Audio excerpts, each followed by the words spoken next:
I was a baseball player. So I never did any kind of comedy in college or high school. People may have thought I was funny, but I never felt funny. Yeah. And then when I went up to start doing comedy, the name in Seattle, the name Steve Brody, to me just wasn't a funny name. No, and it sounds like one of the Fall Guys friends. Yeah, like a stunt guy or something. And also I didn't want to let everybody know that I'm doing comedy. I was kind of insecure about it. Oh, yeah, me too. I didn't tell anybody. Well, I told people I was doing it. But I didn't tell him where I was doing it. Yeah, so I think there's a lot of insecurities, and maybe I was ashamed. Who knows? Like, I went to college. You're nervous. I played baseball. Why am I not taking advantage of my communications degree specifically, or why am I not working for a baseball team or a sports department? So I said, I was actually J. Brody Stevens, because that's my middle name, James. So I was J. Brody Stevens for 6 months, and that was too confusing. That's too hard. That's too hard. So I dropped the J, because that's my middle name, James, and I became Brody Stevens. And when I was, they liked that name, Brody Stevens. Who? Just other comedians and people. And even when I was in college, I did think about... Brody Stevens is way more unique than Stephen Brody. Correct. There's more pop to it. Yeah. And, I was Brody Stevens, but... I would just kind of cringe, and I still do to this day, when people go, Brody Stevens, because I know deep down it's not who I really am. Oh. I'm Steve Brody. I'm Steven. You think it has actual, correlation to who you really are? I feel that way. I mean, It's in my head and in my heart. I feel like, not always, but when people really buy into this Brody Stevens character, I want to say, it's not who I really am. It's an extension Sort of who you are. Yeah, sort of. So I would say maybe the last few years, I've been kind of, it makes me feel better to let people in on the joke. To reclaim Stephen Brody Stevens? Yeah, I say that Brody protects little Steven. So little Steven is protected by Brody. And then you have Stephen Brody Stevens, and there are no other Stephen Brody Stevens. Brody Stevens, there's a few of them out there. There have to be, I'm sure. Yeah, it's like Stephen Brody Stevens, there's none. I haven't checked on the internet. There's someone in the world. There's so many people in the world. There's hundreds.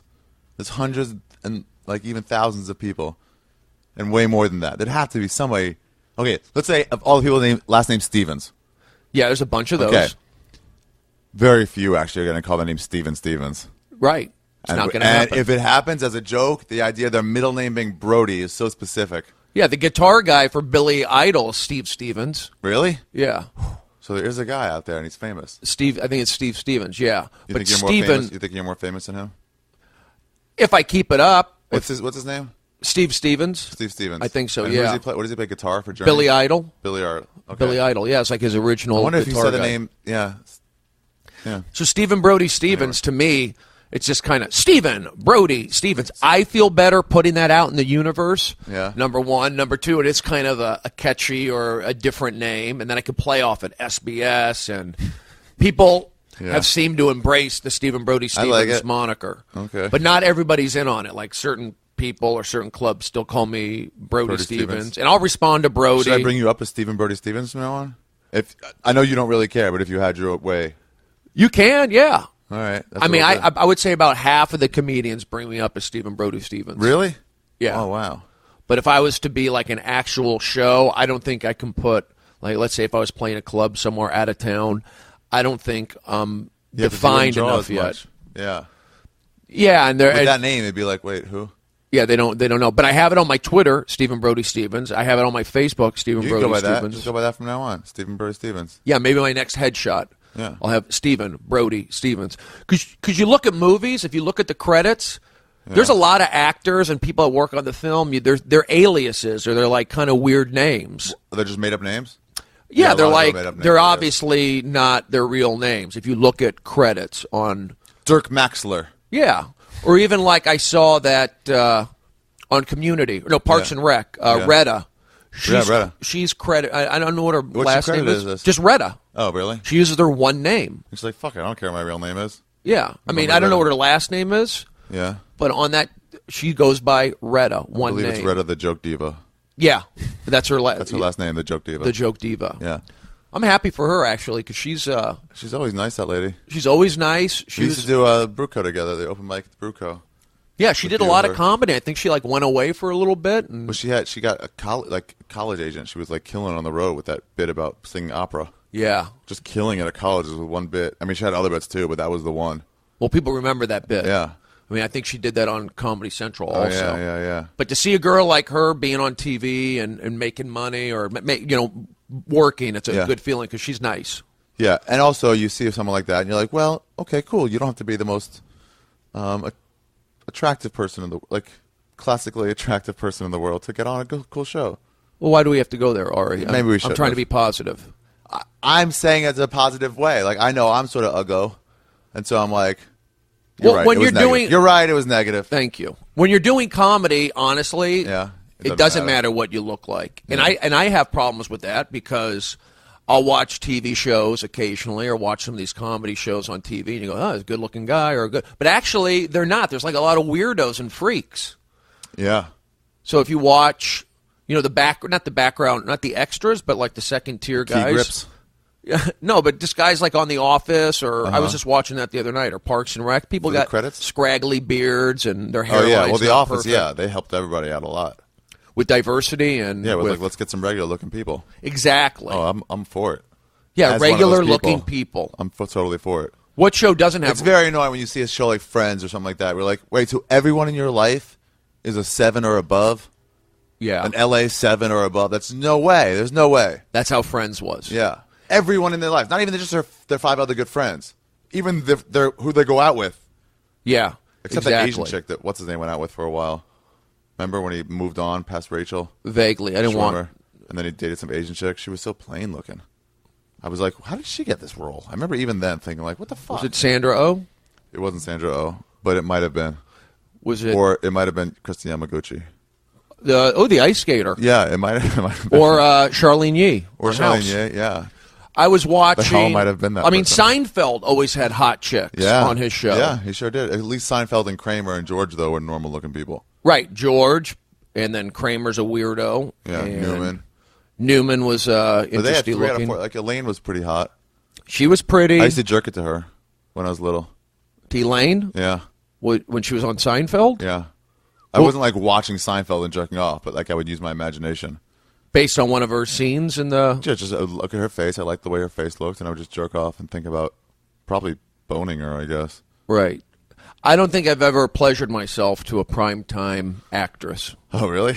No. The weirdest one that I've ever done it to, by the way, is you ever see Clay Pigeons? Yeah, that's with Janine Garofalo and Vince Vaughn. Yeah. Janine Garofalo's in it, Vince Vaughn, yeah. You pleasured yourself to Vince Vaughn? No. I mean, that's a separate movie from Jurassic Park 3. Okay. But there was some chick that he's boning that either him or River Phoenix or whatever Phoenix is boning, and she's super hot. She's showing her boobs. She's kind of riding him. It was just a really hot shot. I remember like that was super hot and jerking up to that. And then a couple years later, I was at the Comedy Store when I started there or something. Early on, the first couple of years, and someone who worked the front bar. I was like, "Where do I know you from?" And she was like, "I was in Clay Pigeons." I was like, "I've already beat off to you." You said that to her? No, or in my head. I was like, I've met somebody that I've already beaten off to. I guess that's a good feeling. Yeah, it was weird and cool, but not like a porn star or anything. We're like, it's just didn't recognize. She's working the front bar at the Comedy Store. I mean, for me to like pleasure myself to somebody, there's got to be some kind of spark, like maybe a girl who's cutting my hair. What do you have to like them? Not necessarily like, but if there's some, she likes me. Right, you have to see a possibility of it going somewhere. Yeah. In order for you to jerk off to them? I would pleasure myself based on possibilities, not on. Well, yeah. Also, if you've done it already too, you can always go back to that. But I wouldn't do it off just a sheer fantasy. Yeah. Let me put myself in that scene, or let me be with you. It would more have to be like I met you. We talked at the coffee shop, or you cut my hair. I keep going back to the hair thing, but. And then that would make you be like, okay, I can jerk off to that. Like a regular run-in situation with somebody. Yeah, or even when I was younger, going out to a bar, to a club, and striking up a conversation with a girl. And it's just based off chemistry. Later? Wow. Well, yeah, knowing that, that's you know what? That's so much different than me. There's a chance. Just give me a glimmer of hope. Crack that door. I used to have a rule with myself that I wouldn't beat off to people that I knew, because then that would somehow sully it, I guess. That could be weird. Or make it so that I've never... I actually did people that. in my school, like high school. Yeah, well, I think that's normal, though, high school. Yeah, but it's like I had these thoughts. I'm like, no, don't think about her. Think about someone else. Think about some celebrity. I mean, if you're a coworker, that could be a problem. Like Yeah. I've already been with That's you. some sort of weird kind of a revenge, isn't it? Where you're like some coworker doesn't like you, and you're like, guess what? I'm going to beat off to her later.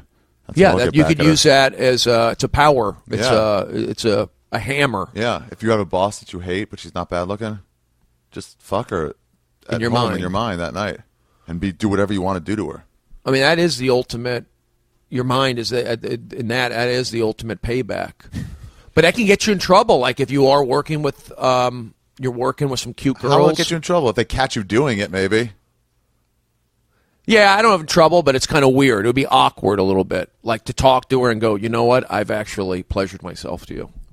Yeah, you shouldn't say it. That's where you cross the line. Right. Unless like it's someone you're even with, and you tell them real quietly so they can't report you or prove it, and just like, even if the way you said it, I've pleasured myself to you. Yeah. Hey, I know it's weird, but it's uncomfortable. But that's what I wanted from you. You can't say that in the workplace. You'd no be way. Not in the get regular in trouble. place.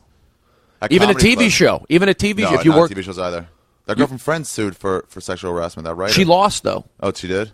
No one remembers If you're in that. the writing room, it's like everything goes. I read the employee handbook. They're trying to be more corporate at the comedy stores. They are? Yeah. They put cameras up to make sure there's nobody robs anything. You mean at the Comedy Store here or all comedy clubs? No, Comedy Store and Comedy Store in San Diego. So you're saying there's cameras here at the Comedy Store in Hollywood now? Yeah. Where? In the offices? Behind the bars, hitting the stage, just because they don't want a suit if somebody attacks a comic on stage. They want to prove what happened. So you're telling me there's a hidden Behind the camera bars. in the OR, the original room? Yeah. Where is that camera? You can't tell me, I don't or know. It's not that hidden. It's probably back there somewhere. Oh, that's interesting. Yeah. It's probably a good protection. Yeah, sort of. Except, yeah, it is. I would say anything. No, it is. It's a deterrent, and even if it's not a deterrent, it's like, okay, well, at least we can catch somebody who did something really wrong. Yeah, some guy who jumps on the stage and or punches an employee a comedian. that steals a bunch of money, whatever. They're behind the cover booths too. Yeah, I guess that's the way to go. Yeah. Big Brother, right? Yeah, sure. I'm a fan of Big Brother. So am I. If you're not doing anything wrong, you got nothing to worry about. Yeah, people don't want that. They're looking. That's in on us. oversimplifying, but it's like, what do you mean? If you're pretty much law abiding, then sure, take my conversations. Yeah, that's how I feel. I'm a good guy. Don't put it I've out got there. nothing to hide. Yeah, like don't put private conversations. Don't put it out for everyone to hear. It might be embarrassing. Yeah, but But at a comedy club, to make sure the workers aren't stealing, Yeah. to make sure that the comics have been rushed before on stage at the Comedy Store. everywhere, but definitely at the Comedy Store. Why do you think? And comics have rushed audience members at the Comedy Store. There was some story about Arsenio Hall. This is what Harris Pete told me once. By the way, just so you know, the episode we're going to talk about the psych ward at UCLA. We are? Get to that, yeah, but we're allowed to talk about it. I'm very open about that. Yeah. My time at UCLA was great, but we'll get back to that in a little bit. But so we're talking about Harris Pete. He used to work the door at the Comedy Store. Yeah, and Arsenio Hall was on stage once, and so there was some heckle on the left, in the booth to the left, near the piano, and he kept saying something, and Arsenio was like, open your fucking mouth again. You know, when you just leave lost with a crowd, there's 27 people there on a Wednesday, and one guy's making it fucking horrible for everyone. And he was like, open your mouth again, from on stage. He goes, and I'm gonna, like, slap you with my my fingers. He's got long fingers. And then the guy, he said something again, and Arsenio Hall, I think smashed a bottle on the chair, on the table, and then rushed at him. Jeez. And they had to hold Arsenio Hall back. And Harris said as he was dragging an enraged Arsenio out of the room, he had to go, show's still going, folks. Please welcome whoever the next guy was. Yeah. And everyone's looking at it and the listening. show must go on. Yeah, he just kept it going as he's dragging a screaming guy out. Was this before or after the Arsenio Hall show? I think way before. So it didn't hurt him, that No, incident. if nobody knows you, incidents like that don't hurt you. Really? That Kramer incident, Michael Richards, Yeah. if nobody knows who that is, he gets famous 2 years later. So it messed up his career still. Oh, well, I haven't seen him in a comedy club since then. But he was on Curb Your Enthusiasm, and they did a whole as his episode old on friends. it. Yeah. But they talked about his issue with the black guy. Yeah. J.B. Smooth played the black guy, and Yeah, they it had was a whole great. It thing. was great. So do you think after that, because he made amends, Maybe. So hopefully, but people still like, they still relate that to him. It's not like people have forgotten it. What he needed to do was get right back on stage and right back into the stuff, so people just forget about it. But he did not. So the last thing he did that everybody really knows about is that was screaming the N-word at someone. I mean, you can't do that. You really can't. I've done things similar to that, but not with black people. Only with Arabs. Oh yeah, you can get away with it with Arabs. Or Asians. Are you serious? Oh yeah. What do you call There's it? Like levels Muhammad? of racism you can get away with. Can't. Well, I had two guys in the back that were so annoying. These hecklers that were so bad. These Arab guys, I just wanted to hurt them. And really? So I knew, based on Arab lifestyle, because they had those thick accents, like they weren't from here. Where are they from? Glendale? Encino? Detroit, Michigan? Dearborn? So I just started screaming about how I forget what it was, their embarrassments and all just the negative stereotypes that I could think that I know would hurt them, and their mothers are whores, and they're pieces of shit. Once I found out where they were, let's say Armenians, because those people are horrible. Let's say they're awful. Who, Armenians? Yeah. Nobody likes Armenians. Not the Kardashian kind, but they're terrible too. But what do they say about Armenians? They're Latinos of the Arab world? The Palestinians of the Arab world. Well, yeah. They love comedy, though. Armenians, they love to laugh. They do come out. There's plenty of good ones. They love to come out and laugh. But it's like a full 10% that are horrible, and that's way too much. Yeah, okay. Most other races, the bad parts of that race is only like 3 to 5%.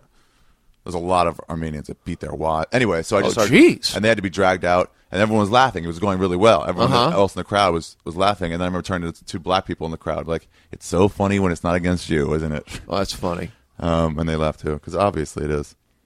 Yeah, Arabs and they can get fired up, right? They're the worst. They're the Ferengi from Star Trek: Deep Space Nine. That's who they are. Just the bargain with you for no reason. I bet this place, buddy. Shut up. Just shut up. Yeah. Why are you wearing black on black again? That's their style. You're the worst. When you play cards with them and they beat you out of a hand, what, you think I don't have ace king, buddy? Come on. You think I don't have ace king? And it's like, you won my money. Shut your fucking mouth. So you have like deep relations with, it seems like, with some of these Armenian guys in your, I know you play cards. Are they big into cards? You deal with them a lot? They're bad people at the card table. Asians, they might outsmart you or not, but like, at least they're just regular. The Armenians are the worst to play with. Do you ever get, I'm sure you've talked about Armenians on your show before. Do you get negative feedback like, hey, Ari, to stop saying about Armenian people, or like, we're not all that way, or you better watch out, or do you get if I get any feedback, I put it in my mind, kind of like when an elephant gets separated from her young ones, and she's sort of like, she doesn't have real emotions, but she has them down there. She can't express their emotions. Yeah. They just come out as sounds, just elephant sounds, like, so when Armenians get mad at me for making fun of them, that's how I feel it is. Just basic animal sounds. Well, I'll tell you, I did a lot of audience warm-up. I'm joking. It's not that bad. Yeah. It's kind of funny. And do you deal with Armenians? It's kind of funny that the zoo, LA Zoo's by Glendale.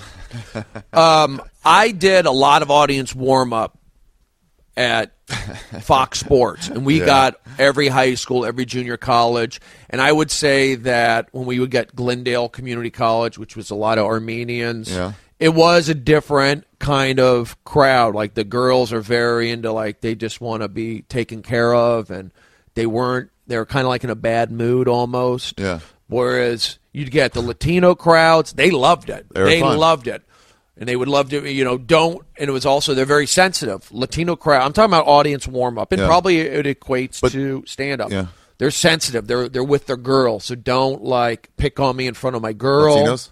Yeah, that's how I feel. Yeah, that's one thing they're bad. They don't want to be shown up a lot of times. And they're very protective also of, like, Jesus. You don't want to do too many. Say what you want about stereotypes, but some of them are true. I mean, obviously some negative ones that come out of nowhere, but we've all observed this for a crowd. If you see somebody from the stage in the crowd, you'd be like, that guy's this race. They generally react more towards this thing. Yes. So be careful. Think about it. But it's based on race. Also, their age. Old Latino people aren't nearly as bad at getting raised as young Latino people. If you're a 27-year-old Latino guy with your girlfriend, that's the guy who you don't put down. Yeah, because he'll get upset, especially if he's big. Well, I would get these high school and college kids. I would get everybody through the Best Damn Sports Show. Yeah, and my thing was, okay, got the Latino kids here.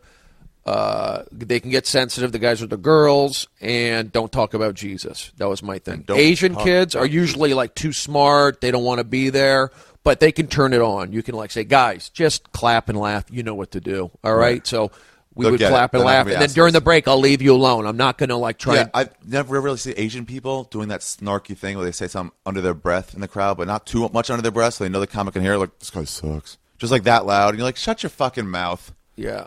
They won't do that. They're smart. They're smarter than me.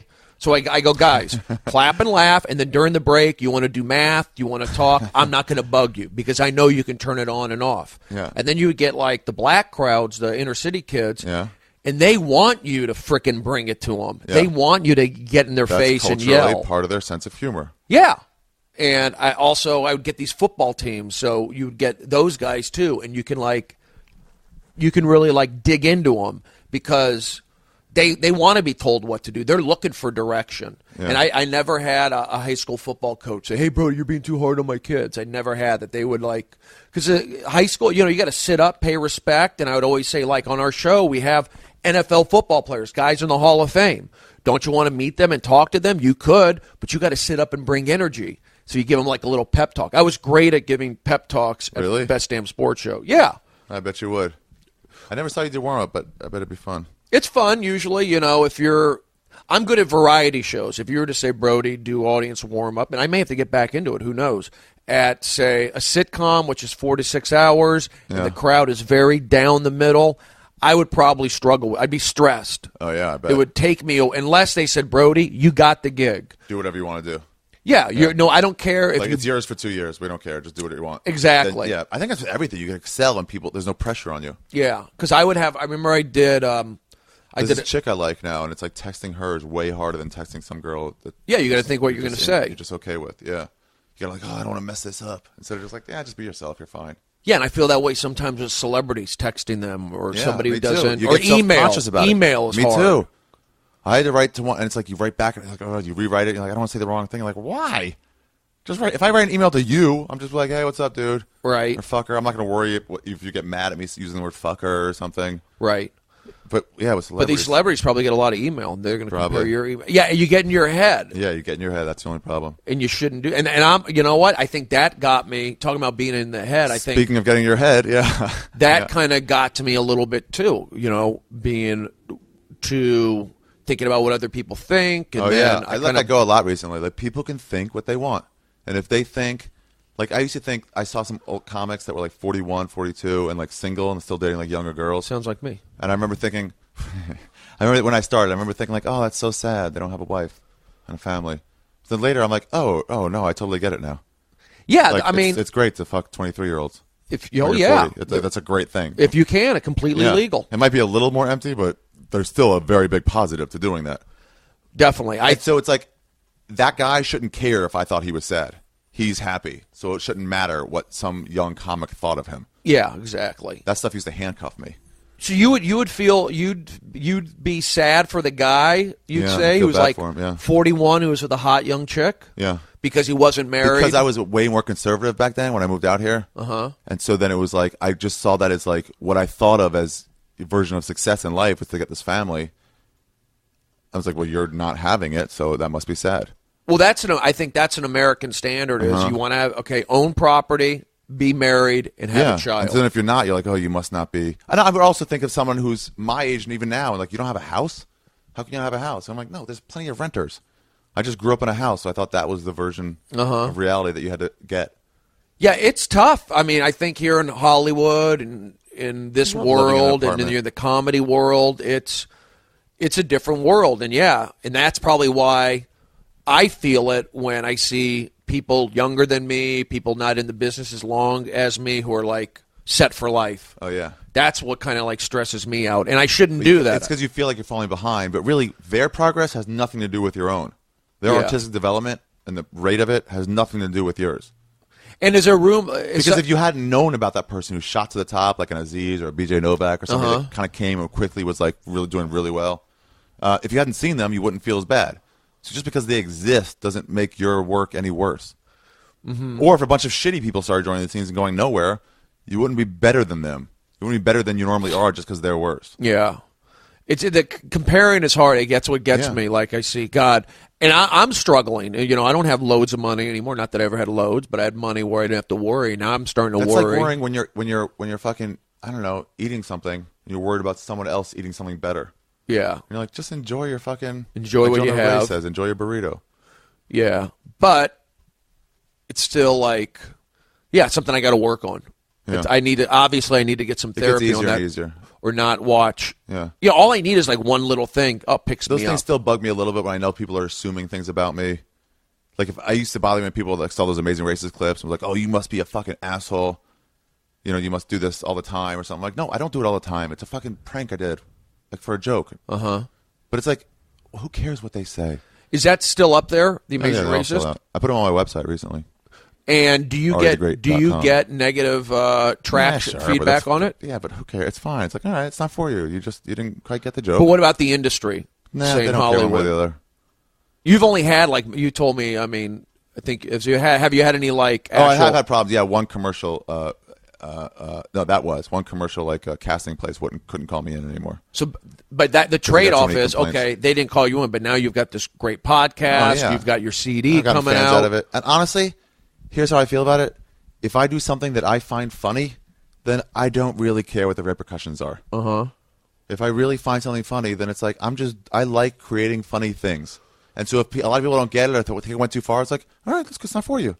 Okay, what if you're doing... But a lot of people really got a lot of enjoyment out of those, and that's all I really care about. Okay, what if you're doing something funny, yeah. whether you think it's funny or just came out that way. But it hurt someone? And it kind of irritates your support system. Maybe somebody around you, you're stepping on their toes, or you're... Well, I don't want to put someone through, like, personal pain. Mm-hmm. Like what Tom Green did to his parents, you know? Yeah. That, and I laughed like crazy at that. But I can understand people would feel bad for the parents. Like, they didn't sign up for this. Yeah. But, that's just his preference over my preference. I wouldn't like to hurt one of my friends or something, really put him out too much. See, I feel like I've hurt some of my friends, not necessarily with the comedy I've done, but maybe as a result of the comedy I've done and the mood I was in. And this is kind of getting on. Your friends all care about you. We got how are we 27 minutes into this and I still haven't topicked out? I usually start right away with the topic and then meander. Are we meandering at this point? Or we have yet to get into like the psych ward. Oh, the UCLA psych ward. UCLA psych ward. I mean, I could talk about it. I've talked about it on different shows, and it's what it was like and stuff. Yeah, I mean, from what I remember, it's a little bit of a blur, but. Well, were you dosed up? Yeah, I was on meds, but not. Okay. I mean, I'm on these same meds now, Depakote and Seroquel. Yeah. And they're basically just to kind of really keep you down. You're still trying to keep you down. Not down, but keep your thoughts. If you have manic thoughts, or you have like,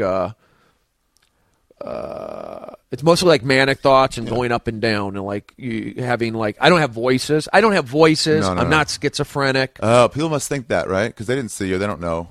They're like, I don't know, psych ward. Maybe he's heard voices, but you didn't at all. No, I didn't hear voices. Here's what I want to know: is like what, like the actual ins and out of the actual place. Like, was the bed comfortable? Yes. Could you raise it and stuff? Yes. Oh, that's pretty cool. Yeah. That's pretty cool. I had my own room. Beds you could raise all the way up so you could sit up? Yeah. That's fucking rad. I would love one of those beds. You want to flip out? I'll call the cops on you. 5150. It was a single, though, right, the bed? It was a single. That's a negative. I couldn't get radio reception, so that was... No radio reception? Why? No, I tried to have like a transistor so I can hear radio, but the bed was, electric, and it would like mess with the signal. So to get radio, I had to go out on the roof, which we got only like 15 minutes. You went on the roof? Don't they not want to put psych ward patients on a roof? Well, you can't jump. It's a high thing. Oh, okay. You would get... That's what I want to know. You would get roof time or whatever they would call it, break time, so I could listen to the radio like out there. Like the yard in prison? Yeah, kind of. Wow. They had they had a ping pong table. They had really a Stairmaster out there. They had to work out if you wanted to work out. But I was losing weight. These I was on my regular diet. Yeah. I was losing weight, losing strength. So I really wasn't into working out. These pills, Depakote and Seroquel, they're not really conducive to exercising. Activity. No, and it gets in your bone, not your bones, but you're very sore, your joints and your muscles. You get sore, stiff. That's part of. I think that's part of one of the side effects. That's gone down. Always side effects with these things. Yeah. Everything good, there's a side effect. Fucking aspirin tears your stomach out. It can, yeah. There's always side effects. But I would like to, they're tapering me down. But these meds... Even something as great as abortion sometimes result in women feeling bad. As great as a... Yeah. Even the small side effects, like women feeling... whatever. Positive energy. Positive. We're doing Keep it positive. Okay, you were in... I went to visit you once. You did? You visited me? I don't even remember. Really? You don't? Wow. Who'd you come in there with? Because I asked you to talk to me, and you like wouldn't talk to me like the first day. I called out. Not the first day, but after it became apparent to us that you need to be in there for a little bit, just until you figure out whatever. Like you were having an episode, whatever it was. It's fine. You're fine. You're totally cool now. Nobody stopped liking you. Right. But like, it became apparent, like, oh, he needs to not have contact with everybody so he can rant.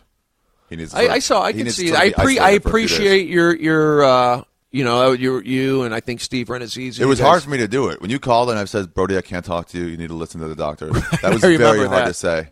Because you wanted to hear what was going on.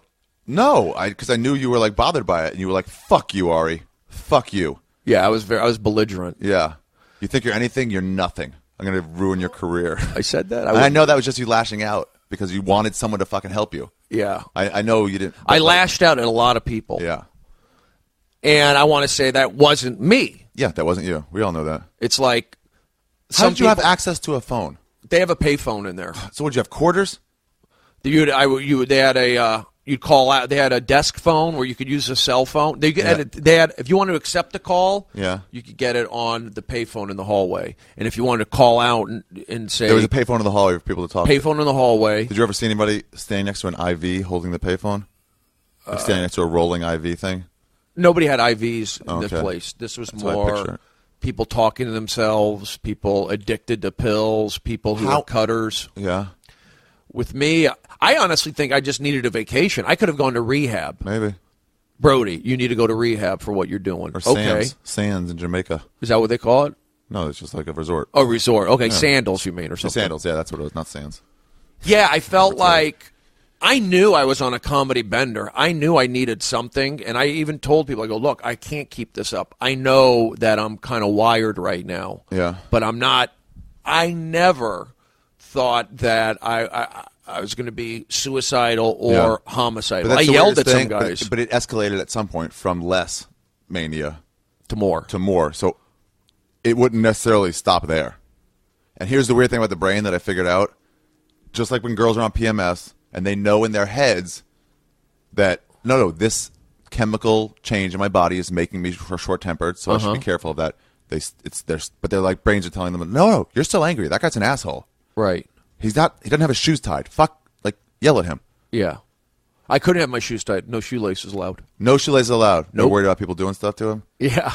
Did you make friends with anybody there? I talked to a couple of the girls in there. I talked to a couple of the guys at first, and the first one I remember that, forget their names.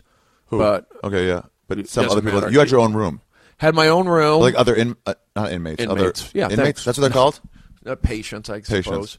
Everyone had their own rooms, and then there was a common area where they would have the TV, magazines, arts and crafts, and they would bring the food out. The food was actually pretty good at UCLA. Oh, yeah, I was going to ask you about that. I ate there once when Mitzi was sick, but it wasn't the psych ward. It was just the hospital, UCLA hospital. Was it the same? Might be the same thing. But the food was good. I would have a lot of apples and apples and bananas, and I lost a lot of weight. Did you get Jell-O at all? I pictured Jell-O being served a lot. No. With, like, fruit inside of it. No, they had actually, like, good. I would drink a lot of Gatorade because these vitamins, they're not the vitamins, the pills make you dehydrated. So drink a lot of Gatorade. Ate a lot of apples, bananas. So I guess I was, because I got off Lexapro. I was fine. Yeah. I was fine in Ireland. I was fine in Montreal. And then I got sick, I think, from the travel and from all these things happening. Yeah. That's what triggered it. It's not like this came out of nowhere, like Brody's lost his mind. No, I stopped taking. You always had a lost mind, but the stuff that helped you stay. Dude, I'm on pills too. And they're like, what happens if you stop taking them? I'm like, you die. You kill yourself.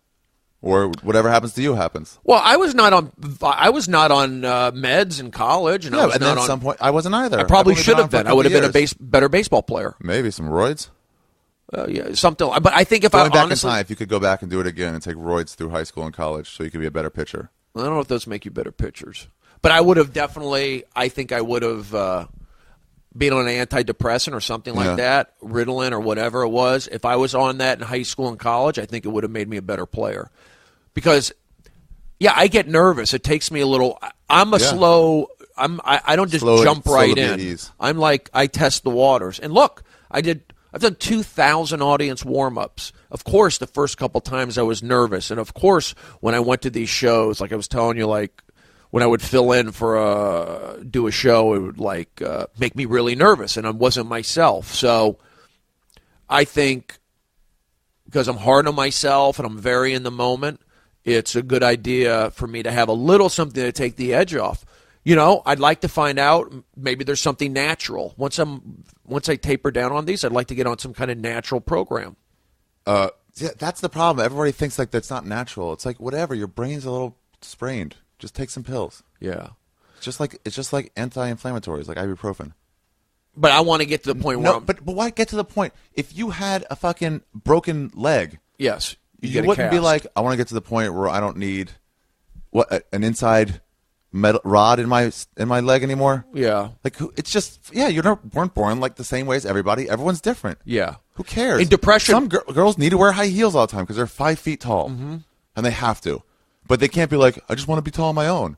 Well, that's just not going to happen. Not going to happen. So who cares if you wear heels or extensions? Yeah, or if you have to take Propecia to keep them going bald.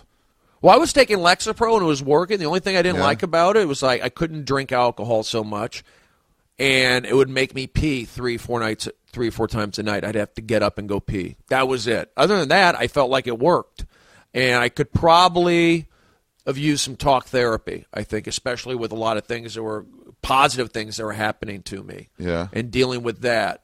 So I think I had a lot of triggers. I think the travel, maybe the pressure of this HBO thing. Maybe the excitement of hosting TMZ on top of being off the Lexapro, and then you factor in people are saying, Brody, you're not being yourself, and that kind of like poked at me a little bit. Oh. And I go, guys, I am being myself. So when you got in there, you were kind of sort of rageful against what people were saying about you? When I went to when you got in there for the first time. Yeah, I was a little upset. What do you think was happening when you got put in there? Like, were you like, what the fuck? Like, let me out of here? A little bit, yeah. I wanted to leave. I didn't try to escape or anything. You didn't try to escape? No. Did you think about how you would if you wanted to? No. There's no way I getting walked out. in there and I considered it immediately. Leaving? Well, no. If I needed to be in here, if they put me in here, I needed to get out. How could I do it? Would I have to stab a guard and wear his clothes? I thought I was going to be in there for 3 days, 72 hours, and they're going to let me go. And how long were you there for? 17 days. 17 days. Yes. That's a lot longer, especially when you don't know when the end is now, because now it's day 4 and 5, and you're like, I should already be out. Yeah. I felt like I could have been out earlier, but I didn't say, you know what, they want you to say the right things. Even though you might be feeling something else, they want to hear that, okay, I'm not going to freak out at Starbucks and yell at somebody. I'm not going to fly off the handle in public again or whatever, and I understand. That's what they want you to say, not that, I got off my Lexapro and it caused me to freak out. They want to, he thought, the doctor. They need to say the right things in order to let you out. You got to say the right things. And can they tell if you're lying? Is that the deal? Yeah, they probably, because I had a chance to get out early after this. I 72 hours, then I had another one. And he said, no, we're going to keep you another 5-6 days. Yeah. And then I went on a hunger strike, 24-hour hunger strike. You didn't eat for 24 hours? Yeah, I was pissed. I felt like I should be out of here. Come on, I'm fine. I know a lot of the guys around the store and comics in general were like, what the fuck? We got to go visit. They're keeping him in there. And I was like, guys, his car didn't just happen to break down in front of UCLA Psych Ward. They're medical professionals. Really good medical professionals who are saying, we think this patient needs to stay in here. I'm like, I'm not smarter than the guys who work as doctors at UCLA Psych Ward. No. They're smarter than me, especially about psychology. And I trust the doctor. Yeah. Even though he said going off the Lexapro was not what it caused it. He thought I had a manic episode based off the other stuff. All these other things. And my thing was, interesting. I think it's the Lexapro. I don't know why he doesn't think. I would think so too. But I don't have no idea. You don't think so? I would think so. Yeah, everywhere you read. That's what caused the manic episodes. That's what triggered it. Yeah. That's what made me susceptible. Yeah, that's what. It didn't cause you to have manic, but you're susceptible to having all these things going on for you, and like 1 or 2 negatives could throw you over an edge suddenly. It's like HIV. It makes you more susceptible to disease. AIDS. You had HIV of the brain. Yes, HIV of the brain. Now I'm on AZT of the brain. Here's where I thought I would get out, because you go in, you have to buzz you in, and you have to stay in a center area until all the doors are closed. Yeah. And there's 2 other doors. And once those are all closed, then you can get into the passageway you want. Or the 2 doors. I would never try and sneak out. I'm not that. I snuck in What a if you're phone. there for like 3 months? Yeah, well, maybe at that point. But you snuck in a phone? Yeah, at first. Well, I had my friend have a phone. I forget who it was. Might have been. Was it you? No. No. I had somebody bring a phone in and take some pictures of me. Benji. Maybe it was Benji. You don't remember these things? I remember Benji. I think they Don had you came doped in. up, huh? Yeah, I mean, my memory's kind of whacked right now. You were there when I was there. Yeah. You were present. You were still a little bit like, you were just like backtracked for like a day.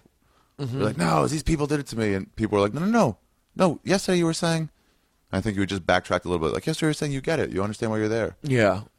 I was a little bit in a haze, but I'm going to say again on your podcast, Ari Shaffir's Skeptic Tank. Thank you. I think what triggered all this was me stopping my Lexapro cold turkey. Yeah. Because you're super not supposed to do that. Even when a doctor says, okay, I think you're done with, I take the Cipromine or whatever it is. Even when you're done with that, you don't just stop. You cut down 25 milligrams every 4 days. Yeah, and I didn't do that properly. And I was on a good run. I was on a good roll. Yeah. I went to Ireland. I'd never been there, and I did well in Ireland. I'd never been to the Montreal Comedy Festival. I did that. TMZ, I knew I was going to host. You never been to Montreal? No. It was fun, right? Yeah, it was fun. It was a lot of fun. We had fun up there. And nobody up there said, hey, Brody, slow down. You're acting out of control. No one said that. And I felt good, and I knew I was going to come back and host TMZ, so I was excited. And then when I hosted TMZ, and I also did the UCB Theater on their Tuesday night show, which I never close out. I got to close out the show, and I had a good show. Oh, really? They had you close out? Yeah. And then Who'd you go after? I don't know, maybe Bob Odenkirk or something. Oh, that's pretty big there. But I normally would host or do an early spot, but this one they let me close out. Yeah.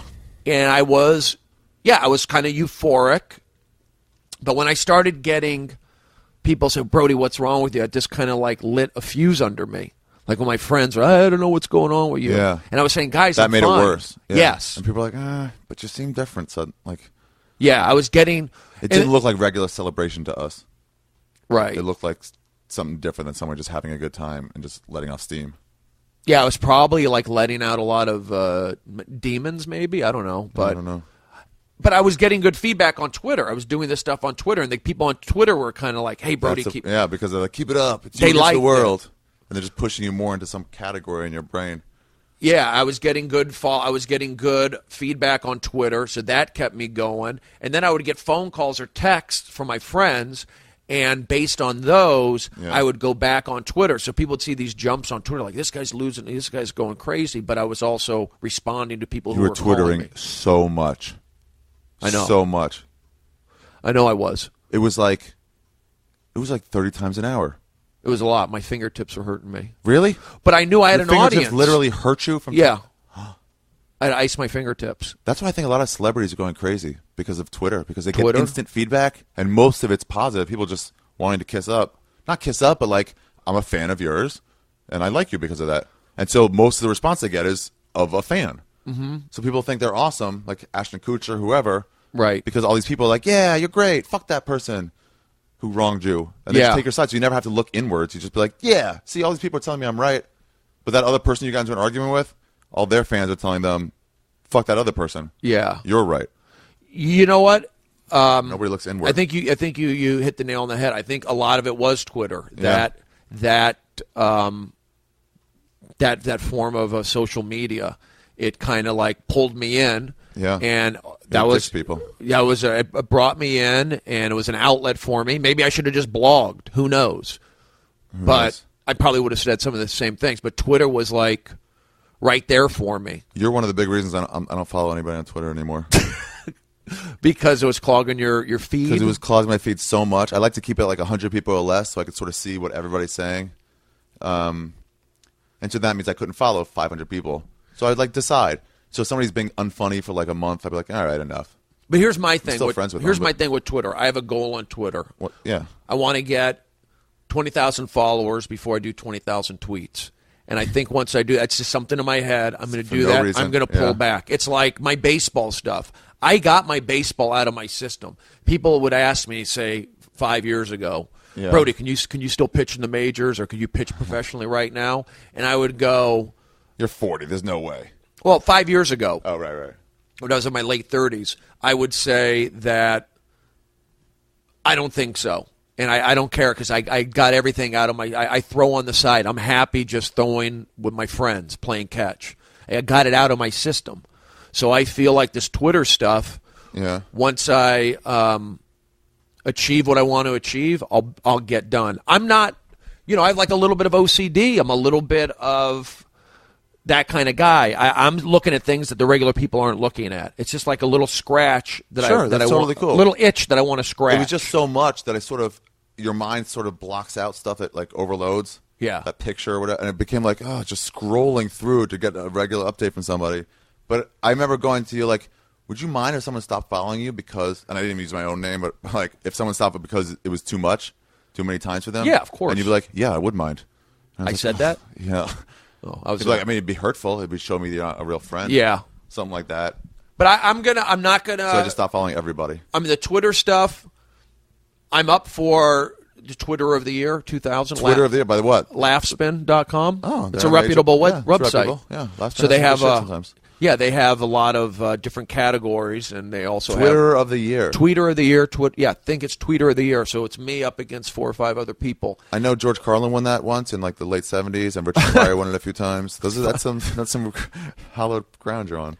I think that ideally for me, yeah. I'm going to need when I come out on the back end of all this stuff, is I'm going to need some kind of support system, whether it be talk therapy or. Yeah. Maybe to have like a little posse, but I can't afford a posse right now. And get off Twitter, not be so tied into. That's why I was mad at Benji for sneaking you a phone and fucking. I had to change your password so you couldn't type anymore, but you got it back. I don't know how you got it back. I was like, Benji, give me his fucking password. We're changing it. He goes, well, he's gonna be mad at me. He's like, he's gonna fucking kill himself if he doesn't stay off Twitter and stop buying in what everybody's saying. It's the worst thing for you. And when you look at it, I only have 15,000 followers. 16,089. 16,000. Oh, it went down since last night. 089. It went down? I had 1693 last night. No, I'm kidding. But 18,000 tweets. You're behind. I know. I'm in a tough frickin'. I already follow Brody Stevens. All things Brody. All things Brody. Yeah.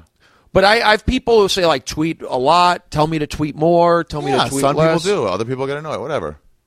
And sometimes it only takes like one guy from me. Okay, this guy wants me to tweet more. I'll tweet more. Exactly. And then you're upsetting the other 2/3. Yeah, do what you want to do. Do what I want to do. Honestly, would be to be off social media. Yeah. And be able to put that energy into. I heard Janine working. Garofalo got rid of like email. Email? No, cell phone. She doesn't do cell phone. She was like, you want to hit me up? Hit me on email. Something like that, or vice versa. One of those things she got rid of. Either a cell phone or an email account. I mean, cell phone's good to have for emergencies. She was like, you don't need to do that stuff. You can like, I don't know how she gets scripts and stuff. How she gets the information for her crazy political rants now. Quite a comedian. I guess through Janine email Garofalo. or whatever. She's nice. I like Janine Garofalo. I never met her. You never met her? Uh-uh. She's nice. She walks a lot. She got me into walking before shows. We were up in Portland at the Bridgetown Comedy Festival. She would walk like 3 miles to the show. Really? And I did it, and it's like, wow, it felt great. The next day I did it. So walking is that's why I like to try and walk or exercise before a show. Yeah. And Louis told me that once before Montreal. He had some big show. Uh-huh. He was excited because he moved from Club Soda that was like 500 seats to Metropolis that was like 1,500 or 2,000. Yeah.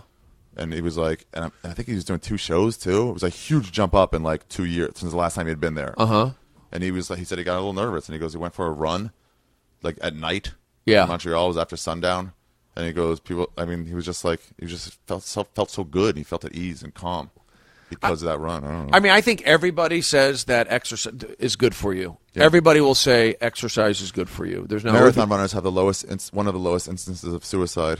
Really? Of any job, yeah. I didn't know that. They're constantly running away from stuff, away from their fears. Maybe running away from the noose they built. Let me ask you a question. Sure. Were there any hot chicks locked up with you at the same time? There were a couple cute girls. One was a cute girl. She kind of looked like Kristen Stewart a little bit from. So you're telling me a 6? Yeah, maybe a 7 if she was really dolled up. Worked on it. Okay. But she like jumped over a table and charged at me. Charged at you? Yeah. Why? I said something about. I asked her, like, are there any more chocolate ice cream? She, like, really? Jumped over the table. What was you she son in of for? a bitch. Just everything. She jumped over a table. Yeah, that's a new form of rage when you don't run around the table to get to somebody. But you're like, I can't be bothered. Yeah, I'm going she would over snap. this. She snapped at me once, and the next day she said, "Oh, I like you. I want to have your baby." Did you consider it? Yeah, come. I have my own room. Come on in. No, I did not. Honestly, yeah. I'm very.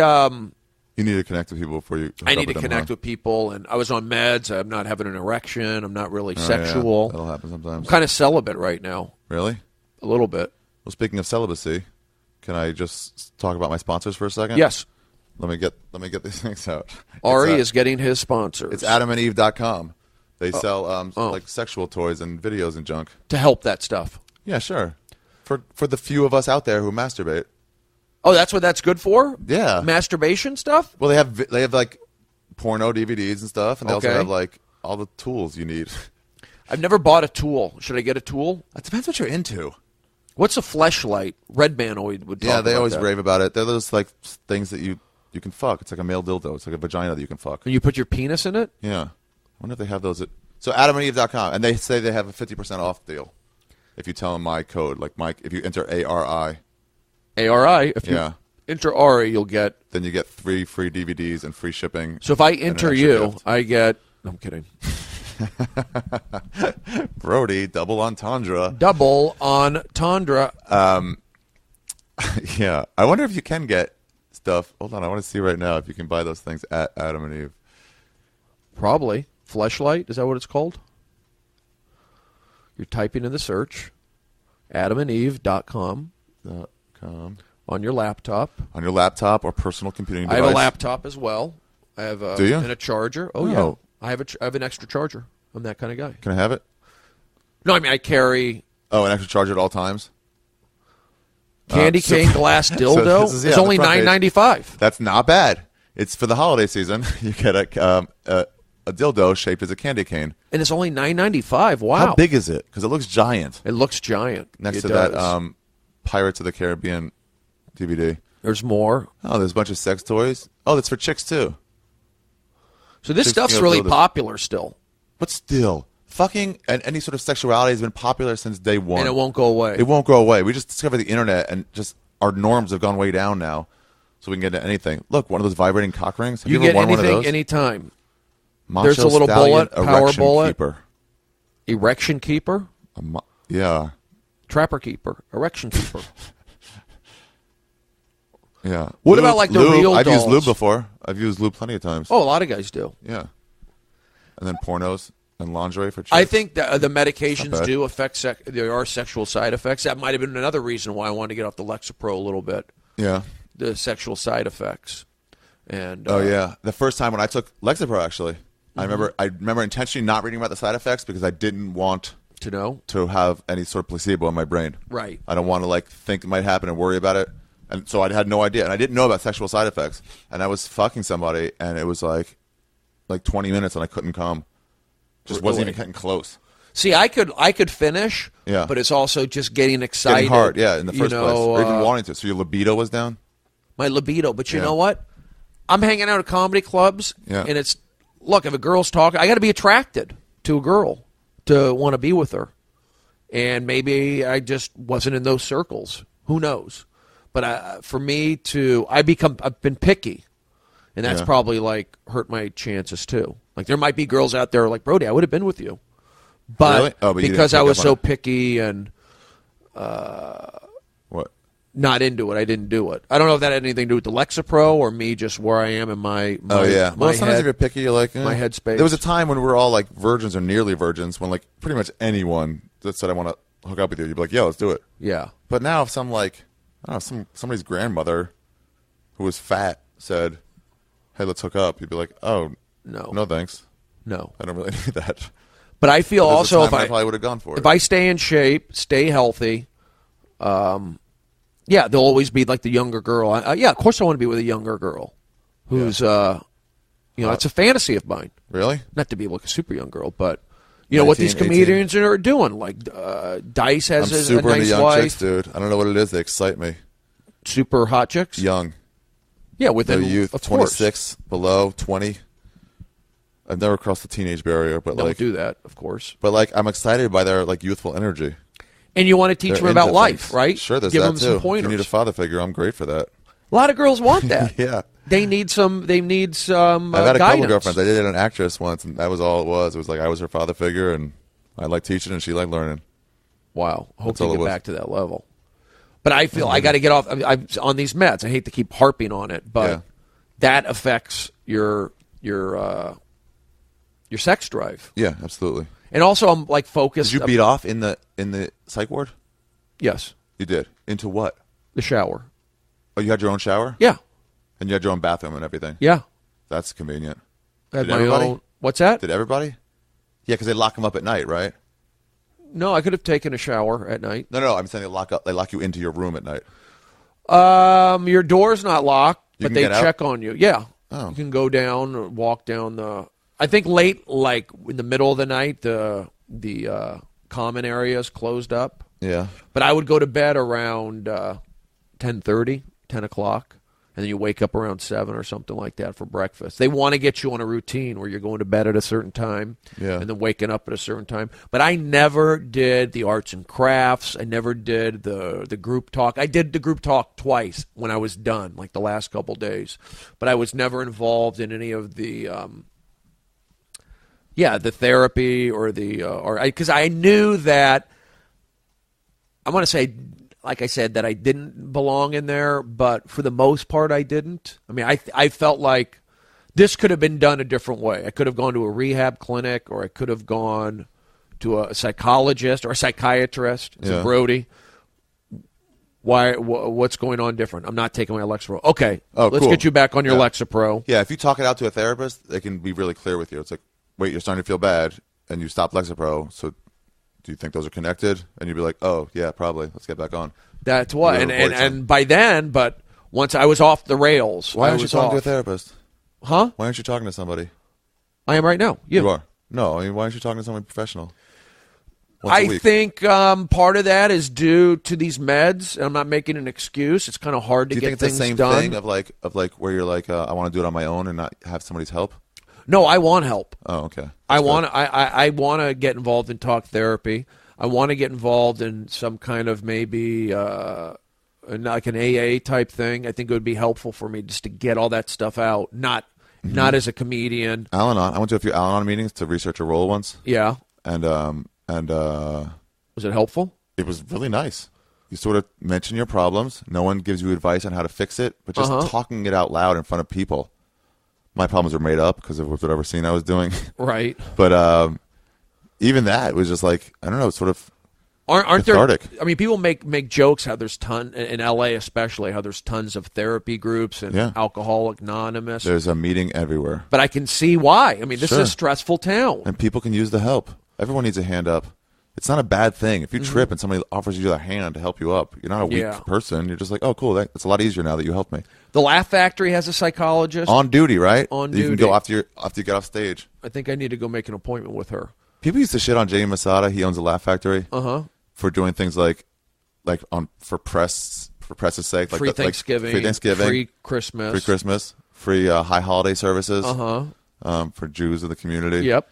And that therapist and stuff. Therapist. And you can say he's doing it for publicity all you want, but he's at the core of it, he's doing something nice. Yeah. He's offering free therapy to He called me a couple times when I was in the hospital. He wanted to come in. Yeah, he was trying to get in, but he had a problem getting down there. But Jamie's been great to me. That's good. Very supportive, reaching out, giving me spots, letting me host down in Long Beach. He wants to help me get back on TV, and I'll show my face there tonight. I didn't get a Hollywood But you've been going up there. Yeah, like once every couple weeks. Yeah. But I show my face there a little bit more. He never really books me there, which I'm fine with. Yeah, I mean, that's a bright club. It's happy. They want jokes. But late at night, you can kind of do some... I love performing there. The few times I have, I love it. Yeah. It's a really nice, clean club. It's nice. The staff is... Yeah. The staff Not is the nice. most places in the world to hang out because you can't get too loud upstairs. Right. Because they can hear you from around the corner. Yeah. Like the store has more places you can scream at each other if you want, and it won't disrupt the show. Or whatever. Or even in the main room when it's closed. Yeah, exactly. You know. But Laugh Factory, you're right. Like it's not a destination hangout spot. Yeah. The Improv, you can scream if you want to. Improv is good. Area. That's one place I neglect is the Improv on Melrose. I feel like go there on Wednesdays when they do Comedy Juice. Is that a good time to be there? Looks like a lot of comics go that night. I need to do that. Yeah. Show my face. Or you should go on January 3rd when I do my next storyteller show. Oh, you are? Yeah. School stories. School stories. I got stools. I have stool stories. Do you want to do it? School. Yeah, I'll do it. I mean, I asked you in Montreal, and you kind of seemed sort of scared of it. What was in Montreal? Sex stories. Sex stories. I asked you before Montreal too, and you also were like, yeah. Because I'm not a great storyteller. But we did that storytelling. Me, you, and Jeff Ross, they're in the main room, didn't we? We did a little storytelling. Remember? Yeah, we did about how, from a long time ago in New York. Yeah. You guys got into a fight or something a long, long time ago. It doesn't matter anymore, but it was like a fun hearing those stories. Yeah, Jeff Ross was mad at me. Yeah. And that he was one guy, and I apologized to him just recently. He was one guy that I ripped on Twitter. Really? When I was in this rage. When you would get in a rage over anything. I was mad at Jeff Ross for... The weird thing is, go ahead. Yeah, there's like 6 guys I ripped on Twitter. Jeff Ross, because he was mean to me in New York and held it against me for like 10 years because I like distracted him or something like that. And it wasn't intentional, my distraction. So the weird thing is, that's all you say that at night. You're like, well, I'm sorry, I didn't mean to do that. If that's what the result, if I distracted you and messed you up on stage some night, you're like, I'm sorry if that happened. Yeah. But then the next day, you're like, no, fuck him. Like, your mania talked you into getting mad. Yeah. And then I got mad at Jim Gaffigan. Of course, because for eating all the bacon. Well, he would call me murderer, like when he first murderer, like I looked mean, like from Seattle. From a long time ago? Yeah. And so you've been harping on that? Well, not that, but I sent him a direct message on Twitter about something friendly, and he his response back was not to your liking. Yeah, so that triggered me to say "fuck you, Jim Gaffigan." Okay, you recognize now these are like sort of unbased responses, right? Or they don't quite.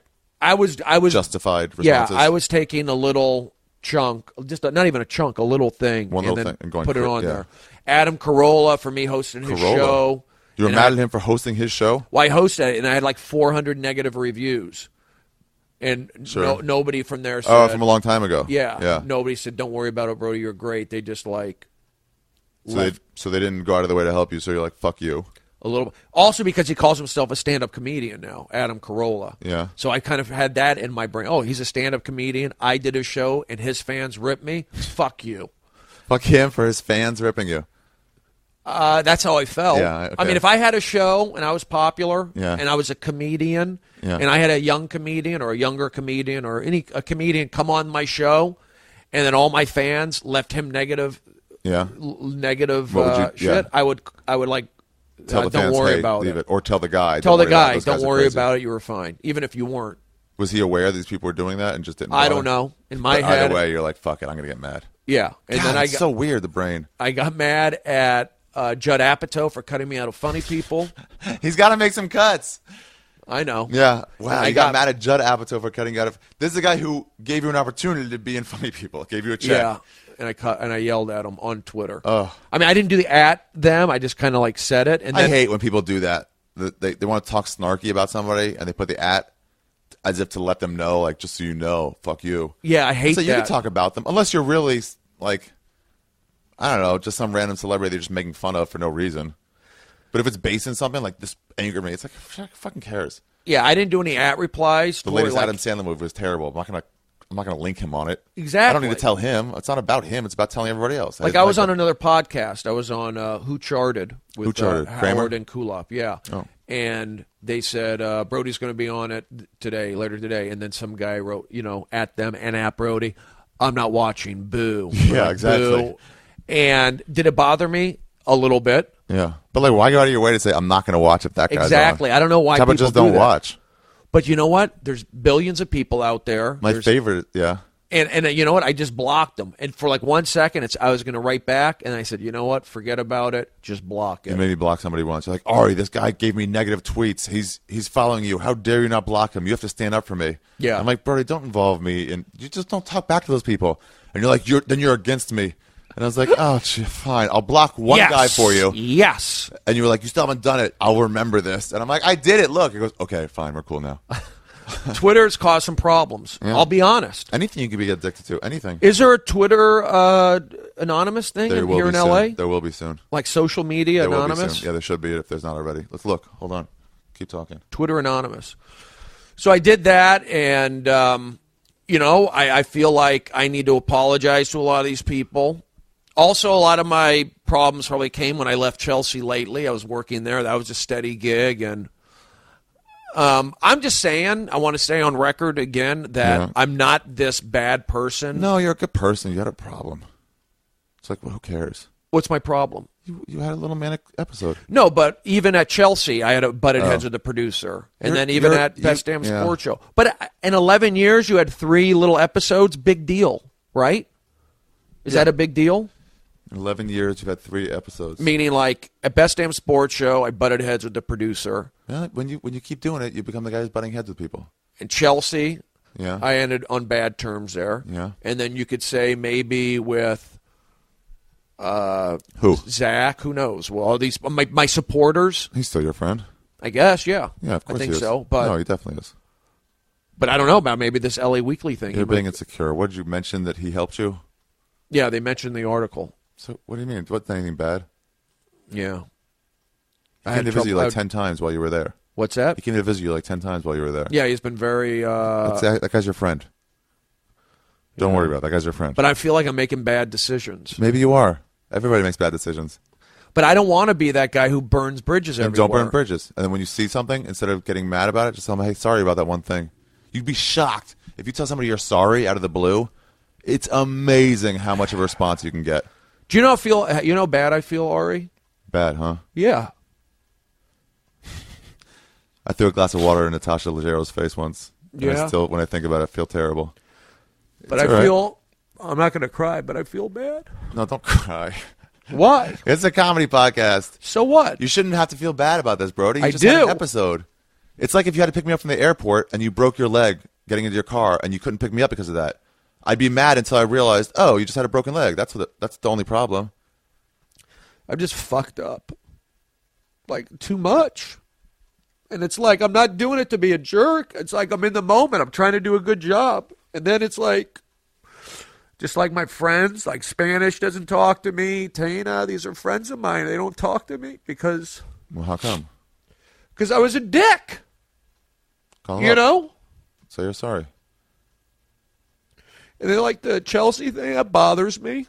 And now I feel like I'm on fucking a thin rope. With what? With like Zach or my agent, all these guys. And I feel like... Just this article coming out in the LA Weekly, which is, It's a good thing. So you're upset about them doing an article on you. Do you know how many people would be jealous of that? No, I'm upset that within the article, they're gonna have people in there. Oh, why are you saying my name? Why is this? Like, maybe it was a bad decision to do this article. Yeah, I should have checked it. Yeah, Brody, don't talk about it. It's like part of my stress. It's like I'm too stressed. I'm like gonna upset those around me or make a bad decision. I think it's all a question of perspective. And, like, you're worried about that, but then if you just concentrate, if you manage to make your brain concentrate on the good things, you're 40, you still have no real job. 41 and a half. 41 and a half. You still have no real job. You're living like a child, just like I am. It's fun as shit. Yeah. You have nobody tying you down or holding you, not being able to do anything. You're not married to some fat, annoying girl who hates you and you hate her, even if she's not fat. God, I got to deal with my hatred of women. I'm just not that guy that... is known as this guy who's like fucked things up. I don't want to be that guy. You're not known as that. But I feel like that. You know what people think? They think, oh, he just had a little breakdown, but he's back now. He's fine. But even with the Chelsea stuff, and now I feel like this is another thing. Like this guy is going to like mess up his opportunity with HBO and Zach, or I keep saying Zach, but I don't want to like. That's the other thing. I can tiptoe, and then I'm not myself, and I go. And then when I go for it. Sometimes I go over that. It's hard to. I have trouble when I go for it to like nail the landing. Yeah. I'm not. It takes me. I'm not nailing it yet. Well, we're not all perfect. I mean, in our comedic abilities, we're not all perfect. Right. Nobody is. Yeah. So it's like, you'll mess up sometimes. Everyone messes up sometimes. If you get into an accident, you're not going to like harp on it forever. You're just like, fuck. All right, I'll pay the damages. My insurance will go up. That's just the consequence of that. But you're not a bad person. Yeah. You weren't paying attention to the road one day. Now you'll pay more attention. But I feel like these people are just going to cut me off just because I'm too much of a liability. This guy's a loose cannon. Nah. I just don't see that happening. You were already off Chelsea lately when you got the call for Hangover 2. Yeah. They flew to Bangkok to party with them. And TMZ. And TMZ. When I did TMZ, everything was fine. When I did Hangover 2, everything was fine. When I did Hangover, when I did Due Date, I was fine. It's so weird how perspective. Dave Chappelle booked like 12 pilots before one went or something like that. Yeah. That's always the story. I'm sure those tore him up. I was like, fuck, I'm never going to get another chance again. Yeah. You've probably torn up like fucking the first 5 or 6 times. Yeah. And then it's like, oh, you're on your way to becoming one of the most successful comedians of all time.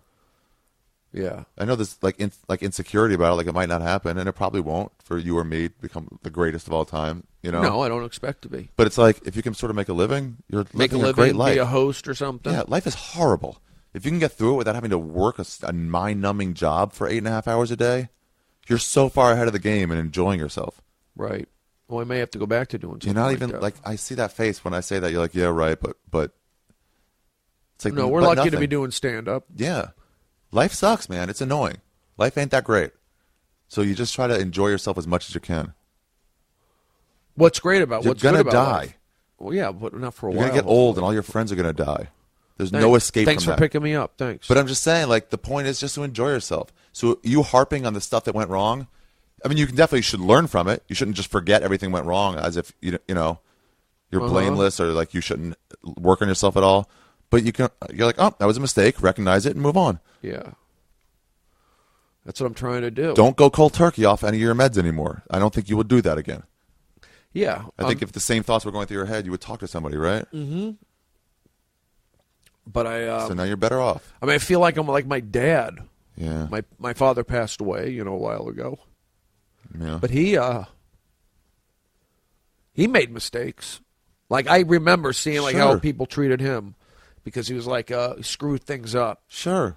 But he was still your dad. He was still like a Superman to you for a while, right? Yeah, but he wasn't just a regular dude. That's all he was. Yeah, I wanted Some but he guy who wasn't got married to doing some well. girl. He died young, Okay. probably because he wasn't happy, like a broken heart or whatever. What did he die of? He got hit by a bus. No, he had heart disease. Okay. So I just want to, I want to What? land on my feet, which I think I've done. And I like doing comedy, and I just, it just takes me a little while to, like, get it straight. What do you mean straight? Meaning, like, something other than warm-up, what I'm doing, right. These next. It's a constant struggle to get better. Yeah. I mean, you see a guy that's been doing comedy. There's plenty of guys around town that have been doing comedy for 25 years. Yeah. And they're still here or there, like, picking stuff up, getting a little better. Yeah. You just never stop. I mean, I think the thing that bothered me is like this Chelsea stuff. I left, and then no one called me. It was like, they didn't like call my bluff, and I could have stayed, but I quit. You quit. I felt I was going to get fired. Yeah, but yeah. That's what I did. I felt I was going to get what So now what would you learn from this experience, from the Chelsea experience? What, in a similar possible situation that might come later in life? Don't make a rash decision. Mm-hmm, maybe. How about pick your battles? I mean, you were fighting with what, grips and stuff? Producers and some of the crew guys. Yeah, the crew guys, like, you're like, it's annoying, but I mean, yeah, I will never. I try not to, at least, put a line in the sand that I'm not willing to cross over. Yeah. But I was doing this in the heat of the battle. When you say pick your battles, like I'm doing comedy. It's like you're playing baseball and you're on the field, or you're in the football. You got to have a cool down session. Yeah, but you butted heads with them a lot. A handful of times, not a lot. Okay. A handful. But it was all about the show. Guess. Yeah, it was work. I don't know what work situations are. I know there's fucking. It was all about the show. It wasn't about. So that's what I'm saying. I'm a comedian and I'm on. I got to like learn to deal with when I'm like working it, and let me just land the plane. Yeah. I just need more practice. Takeoffs Not and lands. ideal. The takeoff and land. Let me I'm good at the takeoff. Yeah. But I'm not nailing the landing. That's why I don't like when a doctor's too young. I'm like, ooh, I need you to have been around a little bit. Right, more I need experience. you to learn some stuff. Yeah. Yeah. So that's right. Sorry, I got emotional, Ari. It's okay. I always wonder what to do when that happens on these podcasts. People cry in therapy. That's why you see frickin' Kleenex. It ain't a big deal. I mean, I feel better. Dick Vermeil cried all the time, the football coach. Yeah. With the Philadelphia Eagles. Jordan cried after he won the championship. Yes. Like a little bitch. You Just think kidding. so? No, he was overcome with joy over achieving a life's goal. And that's how I felt when early on when I was having my quote unquote episode. I was crying sometimes because I was happy. Dude, I cry all the time. It's just a byproduct of pot. If I see stuff on TV that's too emotional, I'll just start bawling. Yeah. Every once in a while, I'll hear some music that's just fucking perfect. Right. And I'll start crying. Yeah. Who cares? Just let it go. I don't mind. Feels fun sometimes. You ever bite like your lip and feel a little bit of pain on it, just to see how much pain you could sort of stand? No. When it's like, oh, that hurts. Why are you doing that, Ari? I don't know. That's like something you should look at, self-mutilation. But I want to. When I was depressed, I cut myself. I just. Oh, you did? Yeah, I used to. Oh. I went out with this girl once, and she said she used to be a cutter, and I was so intrigued by it. I was like, wait, what kind of feeling did that give you? Was it a sense of relief? And it was. That's what it was. So they cut out of like to give themselves pain and would give them relief? It would give them relief. Some people She said what she did is even when people wouldn't let her have stuff, if she got in an anxious moment, she would go into the bathroom, like at a restaurant and stuff, and use the clicker of her watch band, you know, the part that goes into the hole. Yeah. She'd take that out and scratch up underneath where the watch would go. Right. To the point of blood or close to blood. Sometimes it could be scratching. Yeah, I took my kitchen knife, my butcher knife in there, and I would just slice up my shoulder all the time. And what would that do for you? It made me feel better. Really? That's how fucked my brain was. I mean, people do cut. That's a common thing. I thought about it. I was like, well, I'll try it then. What about it made me feel What about better. people who pick? Like, there's pickers too, right? Pick their nose? Like pick. Sure, you gotta do that. What happens pick when you get hungry? pimples or pick. Pick pit bulls. No, pickers, like people like pick scabs. Oh, yeah. Like OCD. Yeah. Yeah. Like yeah, I think it gives them a sense of relief or fulfillment in some way. There's I'm lots more of diseases like that. Some people have kids to feel that way. Yeah. Well, I like my beard to be even or like look. Sure. Organized. Everybody's got their thing they harp on. Like your beard is good. I just thought a commercial, like a professional person. They did that for you? Yeah. That's why it looks perfect right now. But I get like weird about my hairline or my beard, and sometimes I spend too much time on staring in the mirror and not being relaxed. That's probably from not being around the right people. Staring isn't going to change it. No. Like staring at my eyebrows, they got to be perfect. And because I would, like when I was younger, I would hear like one thing, oh, Brody, you got one eyebrow. So now I was like, I got to pluck my eyebrows. Or Brody, you got acne marks. And like one person could say it when you're in like high school or college. It sticks with you. And it sticks with you. Yeah. And, I mean, people say like acne scars or even a scar on your face is it makes you self-conscious. All it takes is one time for someone you respect, like you're overhearing your mom say, well, that guy has acne scars. Yeah. And you're like, ooh, I guess that's a terrible thing. When you're 6, you decide that. Yeah. And then and you have it, and you're like, oh, I must be a terrible person. I have no idea why. These are the kind of things Scientology can work out for you. But you see guys like Dane Cook, he doesn't have great skin, and he's successful. You see a guy like... Do you think it bothers him every day? It probably bothered him for a little while. And now he's like... whatever, man. Whatever. His $1 million home. When I was in 6th grade, I went in my mom's room, and I said, Mom, no, I was crying, and I was like, nobody likes me. Yeah, I said that. Yeah, and she goes, all right, everybody thinks that. In 11th grade. Maybe it wasn't 6th grade. I can't remember what house it was in. But she was like, yeah, people go through that. And I'm like, no, you don't understand. Nobody likes me, even though people did like me. But, yeah, everybody goes through it. Yeah, I went through that. You like, have stuff you harp on. Me. And then you realize it's not true. And that's why we're drawn to comedy sometimes. Maybe. People like that. I always looked at other people, and I'm like, they're all way more popular than I am. But they were also looking at me that way. But isn't it great to be doing comedy and to have some success at that? Like, I know for the most part, as of right now, I'm probably the top 2. There's one other guy who's like a singer out of Reseda High School. I've got to be the most popular alumni. Wow. I would think. Who's the singer? Tevin Campbell. Have you heard of him? I remember him. I think he went to He was Reseda. on Back on the Block, the Quincy Jones album. He may have been. But I just know the name right. Tevin Campbell. He might have done some things with Prince. But I believe he went to Reseda High School. And other He came than out of that, the closet later, I heard. Yeah, he might be gay. He was super clean cut. We're like, oh, just a clean cut, smooth black guy. And you're like, no, that's a little too clean cut. Yeah, I think he may be gay. Yeah. But but I've done the movies. I've done 3 or 4 movies. I've done stand-up on TV. But the struggle never ends. Hosted TMZ. There's no making it. I'm just coming to terms with this now. There's no cool, I did it. I'm done now. You don't think so? No. Even someone like Zach, who is now with Hangover 2, and the other stuff he's done since or whatever, he's at the point where he is an A-level Hollywood star. Yeah. I mean, he's close. It wouldn't be like Tom Cruise, but for comedy, he's like one top of the top 5 comedy guys there. Yeah. He's still going to have to keep getting jobs. You think so? You don't think so? I don't know his finances. He can't say, "Fuck it, I'm moving to North Carolina. You'll never hear from me again." Why not? He couldn't live the way he forever the way he wanted to. He doesn't have that much money. I don't know. He could buy a small house and live the rest of the way. Like people that were on Three's Company. Yeah. Like, what do they do? The ones that didn't go on to better other things? Yeah. Like, they're all real estate brokers.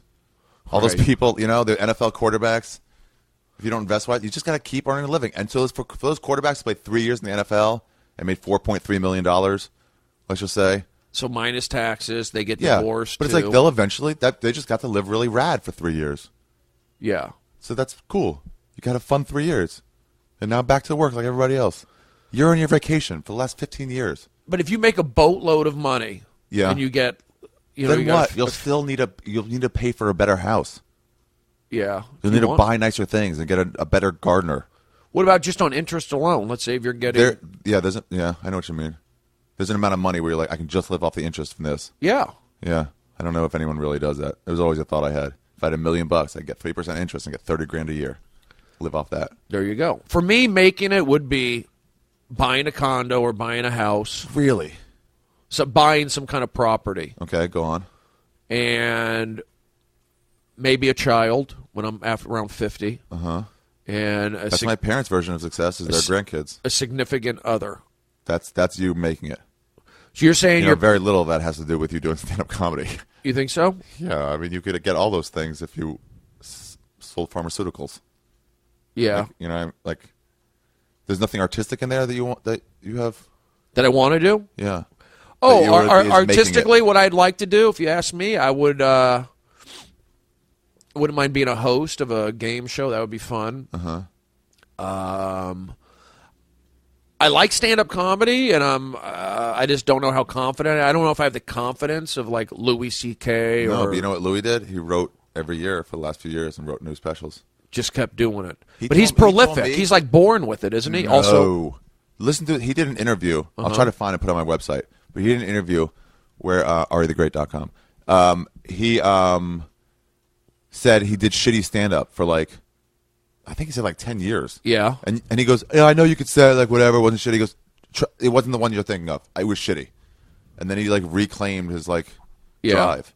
He wasn't writing. He was doing the same act for a long time. Yeah. Rogan had the same problem when he was doing news radio. He said he didn't write anything for 3 or 4 years. Yeah. And then he was like, what am I doing? I feel right now, if you ask me, my next step, what I need to do, what would I think satisfy me, would be to go out on the road and do shows like Neil Hamburger, where you go into a town, you do a Wednesday through a Sunday, fly into Chicago, and then you'll do a loop and you come back. No pun intended. Chicago, rock clubs. Yeah, sure. Where I'm building up my audience through podcasts, so Cleveland, Columbus, Cincinnati, and then somewhere else over 4 days. Yeah, exactly. Yeah. And you could do a run in the Southeast or a run up in the north. I think I'm going to do one with the same kind of thing like that with me, John Reap, Burt Kreischer, and John Heffron. That's a big lineup right there. Yeah, and we're going to do 4 nights, Sunday, Monday, Tuesday, Wednesday, somewhere either in the South or in the Midwest or maybe Will you be able to make money on that? Because there's 4 guys and all we'll that? Split it up, but I think we'll have a great time. It's more fun, We might rent an RV. Yeah. And just go from spot to spot.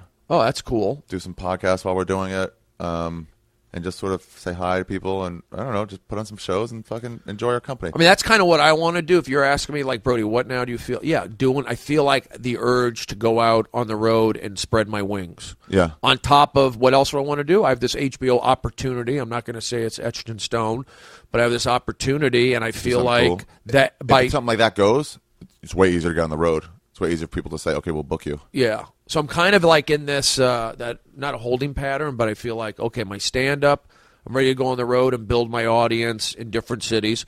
But this HBO opportunity, doing that, will open doors also.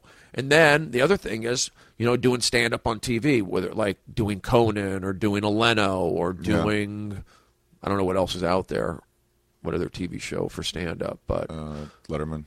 I don't know if I'd ever do Letterman. I don't know. Why? Maybe. You refuse? No, I would do it, but I'd have to I used to say I was boycotting late night talk shows until one of them offered me a spot. Yeah. Have they? Oh, of course not. Why not, though? Maybe. Because I never had a good manager or a good agent to get me on there. And I actually never really did the work of trying to meet those people. Yeah, you got to meet them. And work on a really tight 4.5-minute set. You could do it. Full of just like jokes. You say I can do stuff, you could do that. Yeah. I guess it wasn't as important to my artistic development to work on. Or it wasn't enough to overcome my laziness. Yeah. I mean, I did stand up on TV back, early 2000s. Right when I started, you were I was doing on TV. Kilborn. I did Premium Blend. I did a thing on Craig Ferguson. I did Late Friday on NBC. Yeah, that's a lot. I did. See, I used to look at people like that were doing those things. In fact, I looked at you. Oh, thank you. And I'm like, that's a guy who's making it. He's on TV. He's with everybody else. He's doing something right after Maryland Rice Cub.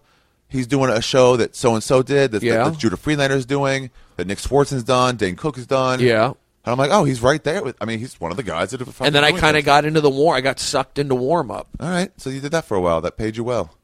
Yeah, and it was a good experience. And I've met a lot of baseball players and football players and athletes. Yeah, and I'm into that. But does that put money in my pocket? No, but maybe if I get a podcast, now I'll always have that in for those interviews. Sure, you should do a sports podcast where you talk to actual athletes. You know enough of them where you could fucking do it. I need to do it. You should do that one. I mean, I would bring the Dodgers down to the Comedy Store. Yeah, I remember that. I remember them Clayton coming. Kershaw, Andre Ethier, Russell Martin. We talked to Ethier in the parking lot in the back. Jim Leyritz. It's cool. Oh, really? Leyritz? Nice. He came down one night. He's a Yankee fan. That's exciting for me. Yeah, so he was there, and I'd like to tap into that. I love baseball's in my heart. Yeah, it's sure. in my heart. Get into it. Why not? Interview Sally. Interview all these people too. They owe me. They wouldn't mind doing it. Get one of these things. You can take it to them. $300. It ain't hard. And then 2 mics. Buy a couple mics, a couple cords. What we got here. Yeah, this whole thing. You can get splitters to get a third and a fourth mic in there, and you'd need a third and a fourth cord. And this is fun to do. It is fun. I'm sitting back. We're just talking. Yeah. Got emotional. Got therapeutic. Does that help you feel better at all? I feel better. You made me feel better a little. I know you're not a psychologist, and I don't want to dump on you. But I am searching a lot about what I want out of life. I do a lot of searching about it. Well, you're doing great now. Mm-hmm. I mean, you're going on the road. You've got your own podcast. You're booking commercials. It's less about that stuff, and it's more about just realizing that you're just living a short life, and why not enjoy yourself? If you're at a party, you can sit there and pout the whole night, or you can get drunk and have fun. So you've chosen to have fun. Why be sourpuss the whole party? Right. So just focus on the good things. And when somebody's talks shit or says something, it's like, I'm not going to let those people that are against me choose how I live and how I feel. Mm-hmm. Jeff Ross told me this once. He had all these Hackettisms. Buddy Hackett told him all these things. Yeah. He said one thing he told him was while you're busy holding a grudge, they're out dancing. Right. The people you hate don't think about you at all. Yeah. Those people that write that negative comment on Twitter that gets to you in your head, they say it, they're yeah, for 3 minutes, and then they've forgotten about it. Right. And you're like, God damn it. Yeah. Don't let those people choose how you live your life. Right. Let the cool people choose. Mm-hmm. Just spend time with them. If there's some annoying guy on coke hanging out the store who's fucking talking in my face and driving into a rage and telling me the same story 9 times in an hour, for the longest time, I was like, okay. And you're like, I'm stuck. You're not stuck. Just walk away. Don't let the cokehead tell you how you're going to live your night. Just walk away. Or say, excuse me, if you don't want him to fight you, and go find someone you do like talking to. I've noticed this a little bit. When people look up to you or they recognize you or they know you, sometimes other comedians, they get too comfortable with you, too friendly with you. Sure, that happens. And they don't understand levels. They don't understand when you say things like levels, I have trouble agreeing with you. Well, not levels, but I would give it. We haven't done a show together, but you're going to bust my balls. Yeah, I don't know you yet. We're not friendly enough to do that. Not like I'm in a higher place stand up than you. Okay, there you go. Because to me, everyone who performs is a performer. Okay, we're all sort of the same boat. We'll say we have not performed together. We're not friends. You can't just say something like I was just busting your balls. I don't even know your name. Yeah, exactly. And you're saying, hey, ugly shirt, bro. Just busting your balls. I'm like, who are you? You're just some guy who just said ugly shirt. Yes. Okay. That's not fun. Yeah, I've noticed that. Yeah. Because they know you, they feel like they can joke with you, but you don't know them. It's weird when you're a comic because every time you get introduced on stage, someone says your name. And then when you get off, someone says, give it up for Brody Stevens one more time. Brody Stevens one more time. So everybody knows your name, but you don't know the people watching you get introduced. No one's introducing the crowd. So people know your name. Yes. So they feel like they know you. Feel like they know you. But I get this more from comedians. Yeah, it's more from other comics. They're too... Yeah, just too friendly. And they touching and... when you touch somebody, that's a big energy shifter. Sure, and some people don't mind it, and some people don't like it. And if you don't like it, I know you don't want to hurt somebody and say, hey, get the fuck off me, because now it's starting a fight that you got to deal with. But it's almost even the handshaking. There's guys now, I see the Comedy Store, they're like coming around shaking everybody's hand. Yeah. Like they stick their hand in. Like, They're just trying I don't to even fit know in. your name. I've never seen you do stand-up. Don't you know what some of that is, though? But What is don't that? you remember when you were starting? And I know it's annoying, but some part of me, not a main part, but some part of me also says, man, they just want to try to be friends with somebody here. Yeah. They're just trying. They don't know what they're doing yet stand-up-wise. They're feeling so alone. They just moved from Maryland. They have one friend in this whole city. And it's just like, they just want to fit in. I think it's a mistake. Maybe, but it's like that's what it comes from, a place of like loneliness and just like uncomfortableness. I mean, I went up to like 3 comedians before I got like in Seattle. I talked to one guy who let me tag along with him, and then but he'd seen me perform like once or twice already. Yeah. And then in New York, I remember I went up to Dave Attell and I like said I was like liked what he did, and I felt like I don't. You know what? I don't need to be doing that, and the comedians don't like that. Like I did it one time, and I've done it too, where I felt as soon as I did, I was like, that felt douchey. I shouldn't have done that. Shouldn't have done it. But that's what I mean. It's a mistake. You don't let it kill you for the rest of your life. No. You're just like, hey, next time I see a celebrity comic, don't fucking bother him. Leave him alone. Look in his face. You're not going to get everything 100% of the time. Yeah. Even if you're the guy who does this thing. But Dice, I never went up to Dice. Yeah. I would see him when he was hanging out at the store more back in the early 2000s. We used to fight, me and Dice. Fight? Yeah. Like physical fight? No, but argue all the time. He got in his crawl that I was to be fucked with. Because the only training I got in the cover booth when I moved from the phones upstairs during the day to the cover booth at the Comedy Store was you can't start the show with less than 6 people. Right. Celebrities will try to run over you sometimes. You can't let them. You have to run the show. You can let them go on, but they have to do it in the right order. Yeah. And don't steal any money. Mm-hmm.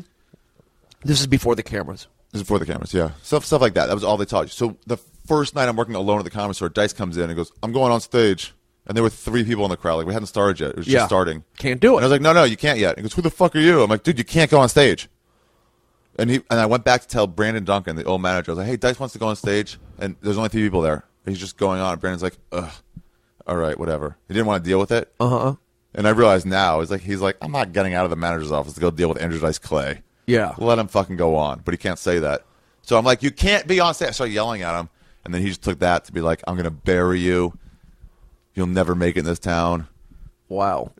Not intending any of that, but just knew he could fuck with a new guy who thinks someone like that could make a call and ruin stuff for me. Yeah, Dice is funny like that. And then he'd see me in the parking lot and goes, you're a fucking lot boy. That's all you'll ever be. Oh, wow. And I was like, you don't remember what it was like to park cars here? And he goes, no, and I never would. I was better than that from the start. And it was like, just trying to get me to yell. And when I would, I was like, you fucking got me. So is he doing it with, like, any sense of joking around? Absolutely. He was waiting until I ran away in a rage, and he would laugh about it with everybody else that was there. I was just a new kid. But when he was doing it to you, you thought it was real. I thought, what a fucking cocksucker. Yeah. That's the problem with pranks. The guy you're doing it on doesn't find him as funny. Yeah. Dice is always nice to me, but I said, I never spoke to him for like a month. I'd see him there, and then one time he said I was funny, so then he asked me to come over and talk to him. I was like that with Attell. I'm like, I ain't introducing myself to him. Yeah, they but let when him come he up to you. and he did eventually, and he's a cool guy. Right, he's a great guy. But it's like I never like to push it with people. Yeah, it's just let it happen and naturally. Then too, comics are insecure and weird, even at your level or even at someone at a way higher level. It's still like we're just weirdo comics who have weird touching problems. Yeah, you know? I'm not like anti-touch, but for some reason, when I'm at the comedy club and I'm relaxed, whatever your weirdness is, like I'm at the comedy store, I'm usually relaxed. You don't want people like asking you questions about how to do stand-up or like touching you. You're like, come on, man, I'm just hanging out. I don't mind talking comedy if a comedian hasn't asked me for their opinion or something in person. I'm okay with that. I'm assuming okay with I have time. The time is right. Yeah, I'm just not into the touching, and I'm not some weird touching guy. But it's like touching me, it like throws my energy off. You don't like it. And when I'm at the comedy club, my antlers are up. Someone's like, another handshake? We're doing that again? Yeah, we just did it. It's like I'm relaxed, but I'm also your antlers are up. That's a good term. My antlers are up, but I'm relaxed. Yeah. You're fine, but you're aware this might be weird. Yeah, so it's like driving through Compton in the daytime. Yeah, exactly. Nothing's going to go bad here, but I'm going to keep my eyes open. Keep it moving. Yeah.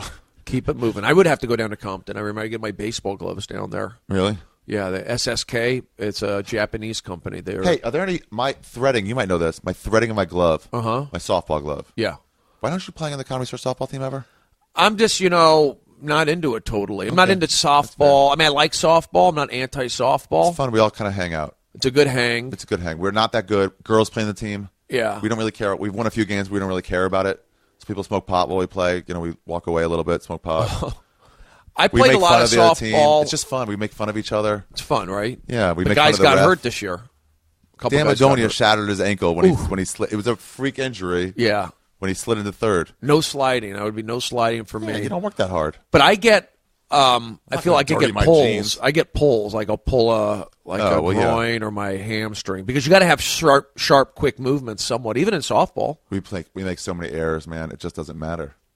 How are the fields? Are they any good? No, they're not any good. See, I don't want to be around that. I don't even want to be around that. A small hit to the outfield when it's coming at you, rolling, you're like, because the field, it might shoot off to the left or right at any moment. Yeah, I'm not into that. You can't I like rush balls. Decent field. Yeah, they're not great fields. And then softball at night, it gets cold. Oh yeah, it's hard for me to get loose. Why was I talking about that? Softball, baseball. Oh, my glove. So yes, the threading came out of the last two, the pinky hole. Yeah. Is there any way to get that back in? Because it's this big, thick leather threading, and I can't work it. Even with a needle, I can't work it back in there. No, they have. Have you gone to a sporting goods store? I went to Sports Authority, and I went to Sports Chalet, and neither they one didn't of them, have one of them something said for they that? used to have that. Yeah, like a little big, long one. It's like a metal rod, and it has like you can hook it in and then pull it all the way through. Yeah. Yeah. But they said they used to have. I think Sports Chalet said they used to have it, but they don't carry it anymore. Huh? You might have to go online and order one. I might have to. I'm not going to order a fixing tool. I might just order a new glove for $70. Yeah, you could do that. But I know what they are. They would. I mean, I can see it in my head, like it's like a metal rod, and you can like put the leather string through the top. Yeah. To get it through. So those are. I mean, I know all like. If you haven't found it yet, you may not find it. Yeah. You seem like you went to the right places. Yeah, I did. They didn't have it. Took some proactive steps. But then I realized, you know what? I got this glove when I was in college. I got fucking... a lot of mileage out of it. I got 20 years out of the glove. That's more than I should have. Yeah. Softball's fun. I would play every Saturday afternoon out in the Valley. Those were fun games. I'd play left field. If it's warm one Monday, I'm going to call you and be like, if you want to come out, you don't have to play. Just fucking hang out there on the bench with us. Yeah, maybe I'll do that. We switch in and out. We go in and out of fields. So like I'll play every other inning in the field if we have too many people. If you have too many people. They don't care about subbing in and out. That's fine with softball. And is it a hard softball or is it a slow pitch? Has to go above the head. One of those deals. Yeah. I just try to take walks. Do some guys hit bombs? Every once in a while, but not really. Yeah. We've had a few home runs, but not many. I want to get back in baseball shape, start throwing again. So this year I can make some good baseball videos of me pitching and that I would do a thing. podcast with your baseball friends. I mean, you have more connections there than anybody else. Yeah. You're right. I should. So what have we learned from this podcast, Brody? We learned that just be yourself. We make mistakes. Yeah.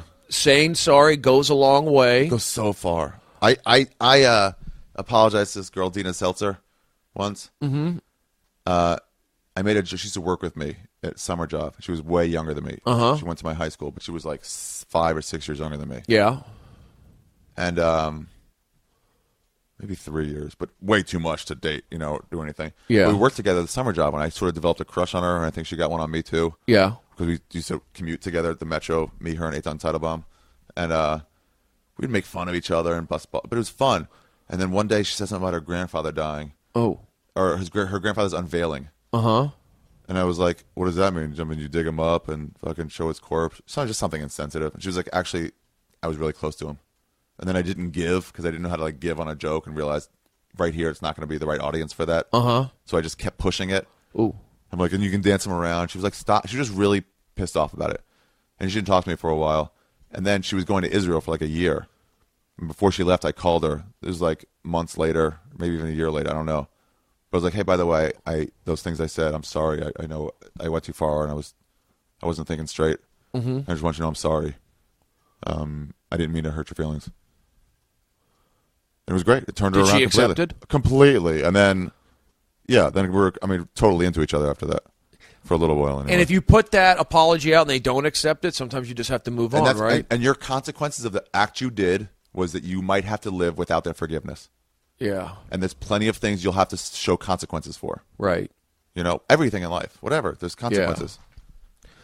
Well, yeah, that's what I was talking. I don't need to go into it again, but that's what I feel like I've burnt bridges and not intentionally. It wasn't like I'm this kind of guy. I'm gonna like cause problems. It was all like out of the heat of the moment stuff. Jeff Ross still likes you, but even if you had burnt a bridge with someone like that, then you're like, well, it's too bad because I like that guy. It's too bad he won't be able to like me, and you just accept it and move on. Yeah, you don't have to be like, well, what? Oh, I want him to like. Well, you can't get it. You can't get it. Someone's like. I don't know. It's like there's so many other people out there. Yeah, there are. But it was like... It's like, yeah, too bad. It sucks, but... Like the Chelsea stuff still hurts me for some reason. It just like gets at me. It sucks when you get to McDonald's and they've already closed breakfast. But like, how long can you harp on that? You're like, oh, it was ready 5 minutes ago. Till the next day? Till the next day, till you get breakfast? Yeah. Breakfast sausage? Or go to Jack in the Box. Go to Jack in the Box, 24 hours. They have 24-hour breakfast. Great idea. You move forward. McDonald's, if you're out there, j'accuse. Yeah. Pay attention. It just bothers me because it's not me. It's not who I am. I never burnt bridges in college. I went to Arizona State. They all loved me. All my that world is intact. But for some reason, the comedy world, But you are a member of stand-up comedy. You're a known comic. Yeah. Do you remember when you started watching comedy on TV? You start to notice people here or there, like David Tell. Like, first you see him, like, oh, that was funny, and you forget about him completely. You see him again 2 months later on some other show. Yeah. 6 months later, you're like, that was funny. He's like, I think that was the guy who did the other thing. And you see him a third time, and you're like, what's this guy's name? He's always good. Yeah. And then you start to notice, like, oh, that's David Tell. He's a professional comedian. Mm-hmm. That's what you are. You're in that region of people across the country. I'm in that universe. Are discovering you as a comedian. And I just got to keep writing jokes, keep doing it, stay positive, do podcasts like this. This was fun. This was fun. Therapeutic. I got emotional. I don't usually get this serious on podcasts. Which, by the way, was sponsored by an adult website for the first Adam and time. Eve. AdamandEve.com. But I'm good. I'm working my way back. Yeah. Stephen, Brody, Stevens. Well, I'll be back fully in my eyes when I do more talk therapy and I get my meds down. Here's my thing that I'm trying to do artistically for myself is I'm trying to, like, I did a CD in Edmonton. Yeah. Hollywood Weekend. I'm still editing it with Rooftop. It's going pretty slow. But anyway, I'm done. But I was like, I'm going to try to do that Louis thing. I'm going to try to write a new hour this year. Uh-huh. So which is, you told me about that. It's like 5 minutes a week. 5 minutes a month. Yeah. Is an hour. That's not That's what Bill Burrow told Tom Segura. When you put it in those terms, it's like, ugh, what's wrong with you for not being able to do that? It's almost embarrassing that we haven't. And so then I do it. He's like, well, I'm throwing away all my old material, and I'm just trying to, and I'm struggling. Yeah. Again, because I have all these jokes that aren't working yet, aren't even close to in shape. As before, I would do like a good bit, then try to work in a new one, then another good bit. Yeah. So it didn't kill me, but now it's all new bits. I pussed out last night and did my fucking some old joke. Yeah, I'd but I want to stop doing it completely. But on Thursday, I did start to finish 18 minutes, not a single like old joke. A little few minutes of crowd work, but I was so proud of myself. Yeah. Those are the things that I'm going to concentrate on to make me happy going forward. I'm not going to worry about some friend that doesn't talk to me anymore. I'm going to be like, this fills me with fulfillment, so I'm going to like doing this. I'm going to try to do it and try. Just see where I am. Just, But you're getting the spots, too, which is good. You need the spots. It would help if I was Louis or Bill, where I could go up and do 7 minutes like 3 times anywhere a night at every club. Just get up They'd whenever I love want. to have you. Put you up. But that's fine. But either you can harp on not being able to do that, or you can say, like, I'm goddamn lucky that I can get up at the Comedy Store 3 to 5 times a week. Most people around the city don't have a spot like that. Unless you're in at the factory of the store, you ain't getting up a bunch. Yeah. Well, you got to go do these little independent rooms. You got to ask people over and over, can I get up? Okay, can I then call them again 4 months later? Can I get up again? Jay Davis always has rooms. I don't do bars anymore. You don't do them? No. Not for just... You just made a choice not to do them. Artistically, I don't do them anymore. Huh. See, I would still do them. Sure. They don't go for my act. I don't mind people doing them, but it's like, to me, it's like, I don't want to make it seem too solemn, but like, not solemn, but serious. But like, if you're an artist who paints paintings for a living, you don't put those paintings up on the back of somebody's garage. You put them up in a gallery with white walls and really good lighting. So that's how it's supposed to be taken in, ideally. Yes. And the same thing goes for comedy clubs or something built in a better stage. Specifically for it. Not some fucking bar where some guys at the bar screaming. And they were there for Monday Night Football first. Yeah, exactly. Like that is not the way you're supposed to. You have to when you can't get up anywhere else. I feel thankful I don't have to do that shit anymore. Does that make you a stronger comedian? No. It makes you better dealing with drunks and idiots. But I'm like, what do you have to prepare? What's your thing you have to say? Mm-hmm. There's also great, crowd work. I like watching some of those comics deal with that stuff. Mm-hmm. And I know how to do it. I don't want to anymore. I don't want to deal with adversity. And if you don't have to, don't. Yeah, it's like I just want to go up and do what I prepared. I want to show you this thing I prepared for you guys. This is what I got. If I had a play, I wouldn't have to deal with hecklers. If there was a play, you just keep going. Yeah. Like, here's what we prepared. Enjoy it or not. Exactly. I don't know. No, you're right. So this podcast is way too serious. It's all right, Ari. You helped me. Hopefully, I helped you. And hopefully, what funny things did you get out of? Funny things? Yeah. I don't know. Were the doctors cool? Did the wardens? Who guarded you? Were there guards? Nurses. Nurses. I mean, I don't have any guards. I mean, they had nurses. Orderlies. Yeah, they didn't do anything to you. They didn't try to hold you down or intimidate you. I had a couple when I first moved into the ICU unit. Yeah. Because I was in the first wing, and the guy was being kind of a jerk to me, the male nurse. I said, can you talk to me like a person and not a patient? I'm not some wacko. Okay, all right, whatever. And he was not very nice. And so they ended up putting me in, and the other girl wasn't nice too. There was two nurses that weren't nice to me. Sure. And so they put me in the ICU, and these guys are yelling at me, "Get in here! And if you don't listen to us, we're going to give you a shot." I go, "Okay, I'll take the pill, whatever." So they gave me a pill, not a shot. Because they're over it, just because they're through dealing with people. Yeah, these guys are older guys. I think they've been there for years and years, and they also have to deal with people that are really little not crazy, a little insane. Crazy. You guys are all the same to me in their minds, probably. Exactly, and I wasn't, but. So I stayed there for a few days, and that one was just too many crazy people, and they said, he doesn't need to be in here. That was the super crazies. Yeah. That was people talking to themselves and fucking screaming out of nowhere. Yes, a lot of screaming and yelling. But the people didn't talk at all, just sat in the corner staring at a window? That was more in the first one. Wow. The first one, there was people just staring and holding a doll. Hours. Yeah. But the third one, the addiction wing, that was probably... And that's where I spent most of my time. The addiction wing? Why? They addiction. People are addicted to pills or addicted. Why were you there? Just because why not? Well, that's where they put me after the ICU unit. They just happened to. They had a bed available in that wing, and they felt like I guess I'd be better suited for that, and I was. Those people are just kicking a habit, but they're not talking to voices.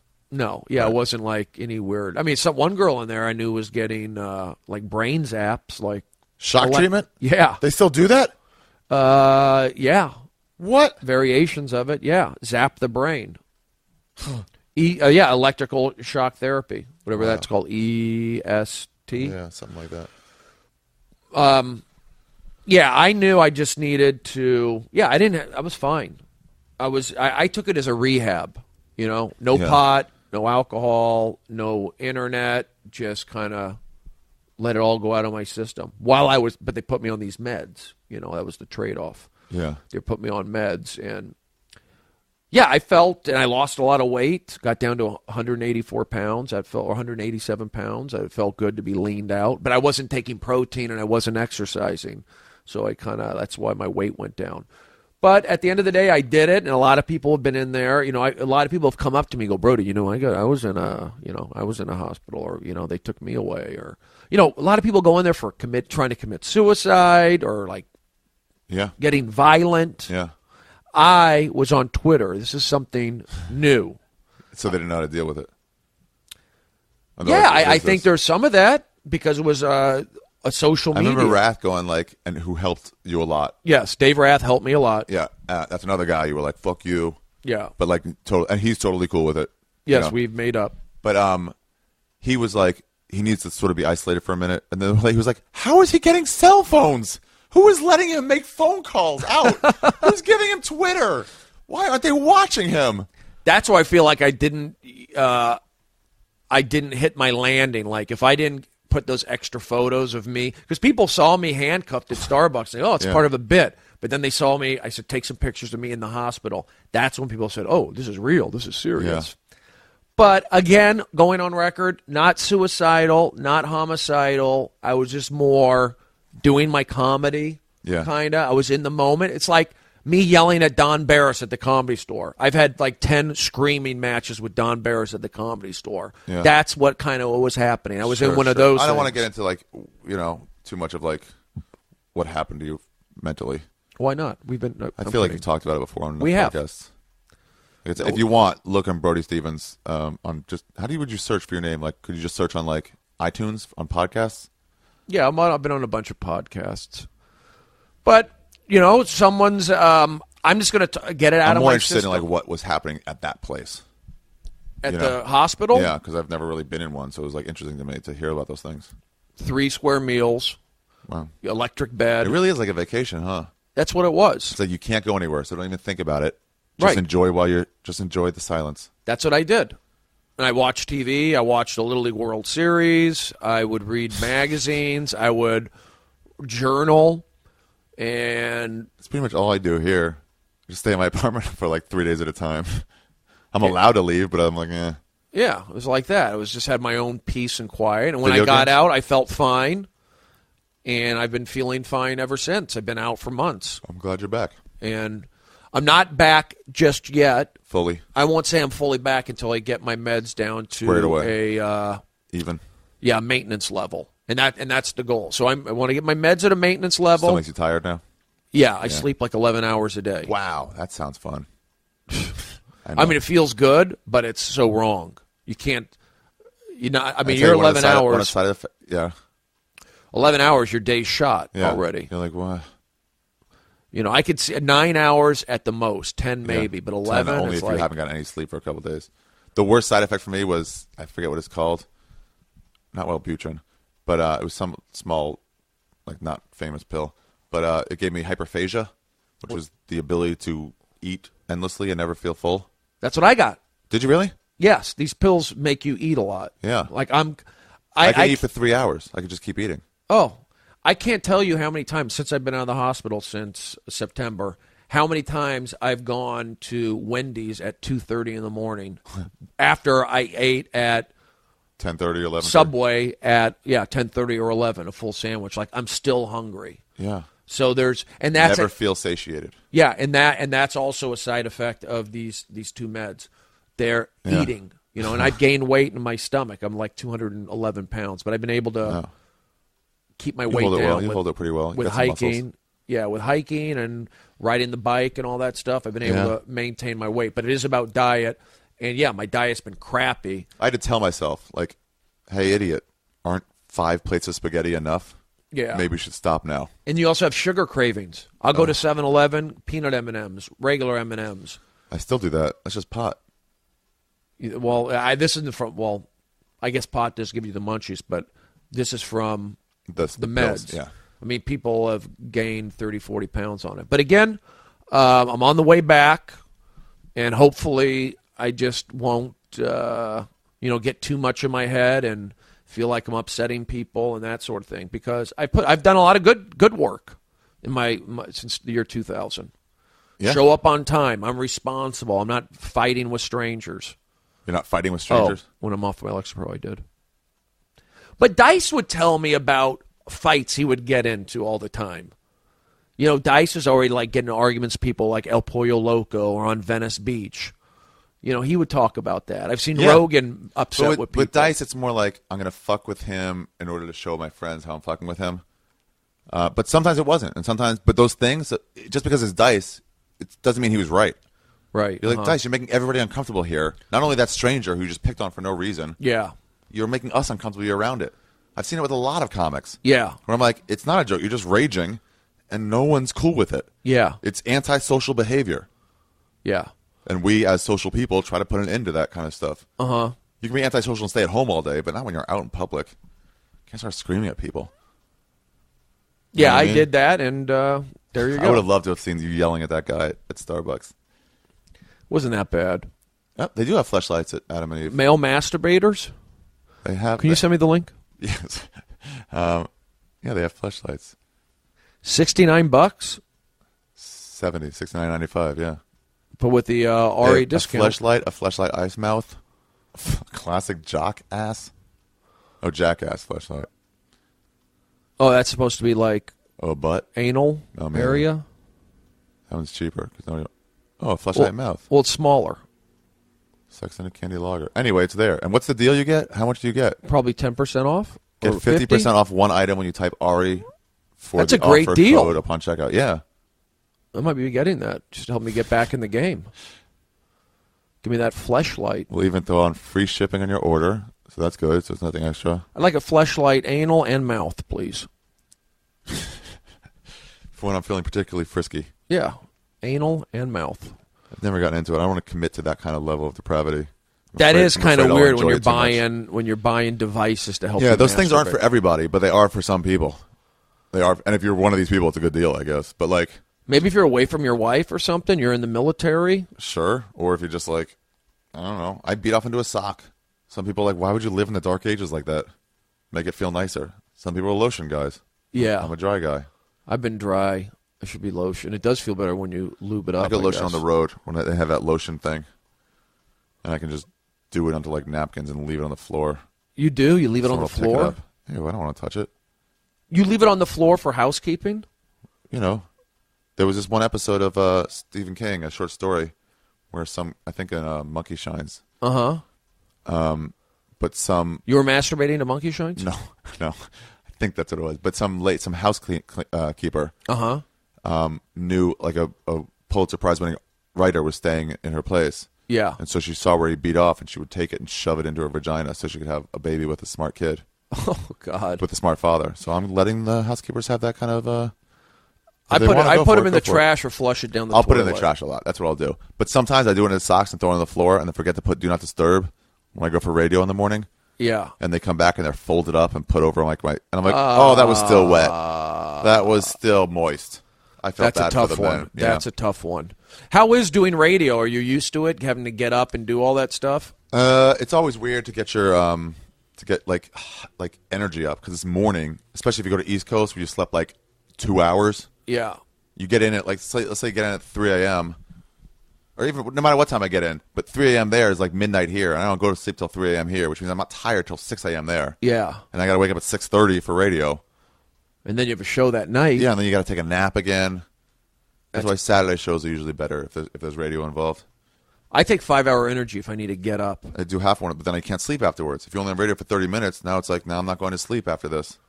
Yeah. I took a 5-hour energy today. You sound peppy. Helps keep your crying to a limited Kept my crying to 5-hour energy will help keep your crying to a limited. 5-hour energy will help keep your crying to a minimum. If you guys want to sponsor us too, 5-hour energy. Yeah, I love it. Helps me exercise. You can totally gives me a little shot in the arm. Would you make a video for 5-hour energy if they paid you for it? Yeah, it does help me, and I need that kind of help right now, being that I'm kind of lethargic. Well, if any of my however many listeners, 100,000 or whatever it is, listens. You have 100,000? I don't know. It's somewhere like that. That's have no great. idea. I don't check numbers. I don't check ratings. I don't check any of that stuff. I do stuff because I like it. It's nice that people like it too, but it's like, whatever. Just do stuff because you enjoy it. I think people are listening to this podcast. Yeah. We're talking. We're not doing shtick. We're keeping it real. It got real. It got real. Now we're kind of like landing the plane. Yeah. And, but it was also funny too. We had some funny moments. Uh-huh. I want to say thank you, Ari. How long have you been on for? 2 hours? It's a long one. 1:58, and I still got to record an intro. All right. I'm good. I don't want to like meander. No, we're not. It's fine. We got to the topics. It was the first one I meandered that much in the beginning. It was 30 minutes before we got to the topic. But you know what? We're just talking. And when I've done these podcasts, when I was performing, I got negative feedback. But every time I just talk, I get good feedback. Because then you being comfortable, funny you comes out. Yeah. Exactly. In a conversation. I don't mind people preparing something, but, We did. We talked about the UCLA stuff. But obviously, I have some things I need to work out through a professional talk therapist, and I'm going to do that, and I'm going to feel better. When are you going to do it? Huh? When are you going to do it? I'm going to look for it this week. You're going to look for it this week? I need to get a talk therapy. I need to do online traffic school. I need to I have to submit some bills to insurance. Oh, shit. I got to get flights to Minneapolis. And I've got to... So bad with errands. Yeah, we got to do that. Got to do errands. But you can get a flight 24 hours a day. You go online. I know, but I keep going like, I got to do that. And eventually it's going to be inside 3 weeks, and all the seats are going to be gone. Yeah. So you might as well do it today real quick. Do it. Boom, boom, boom. Yeah. So I had a great time, much, Ari. Brody. I appreciate it. Ari, thank you. Thank you for letting me be myself. Okay. Online, you are All Things Brody. All Things Brody on Twitter. You have a website, too? I do, you don't keep up with which anymore, is not updated. But used to be one of the best blog sites there were. A lot of blogs. If they knew your voice, your comedic voice, those things would just pop. All those stories would pop out. Yeah. Well, they're still up there.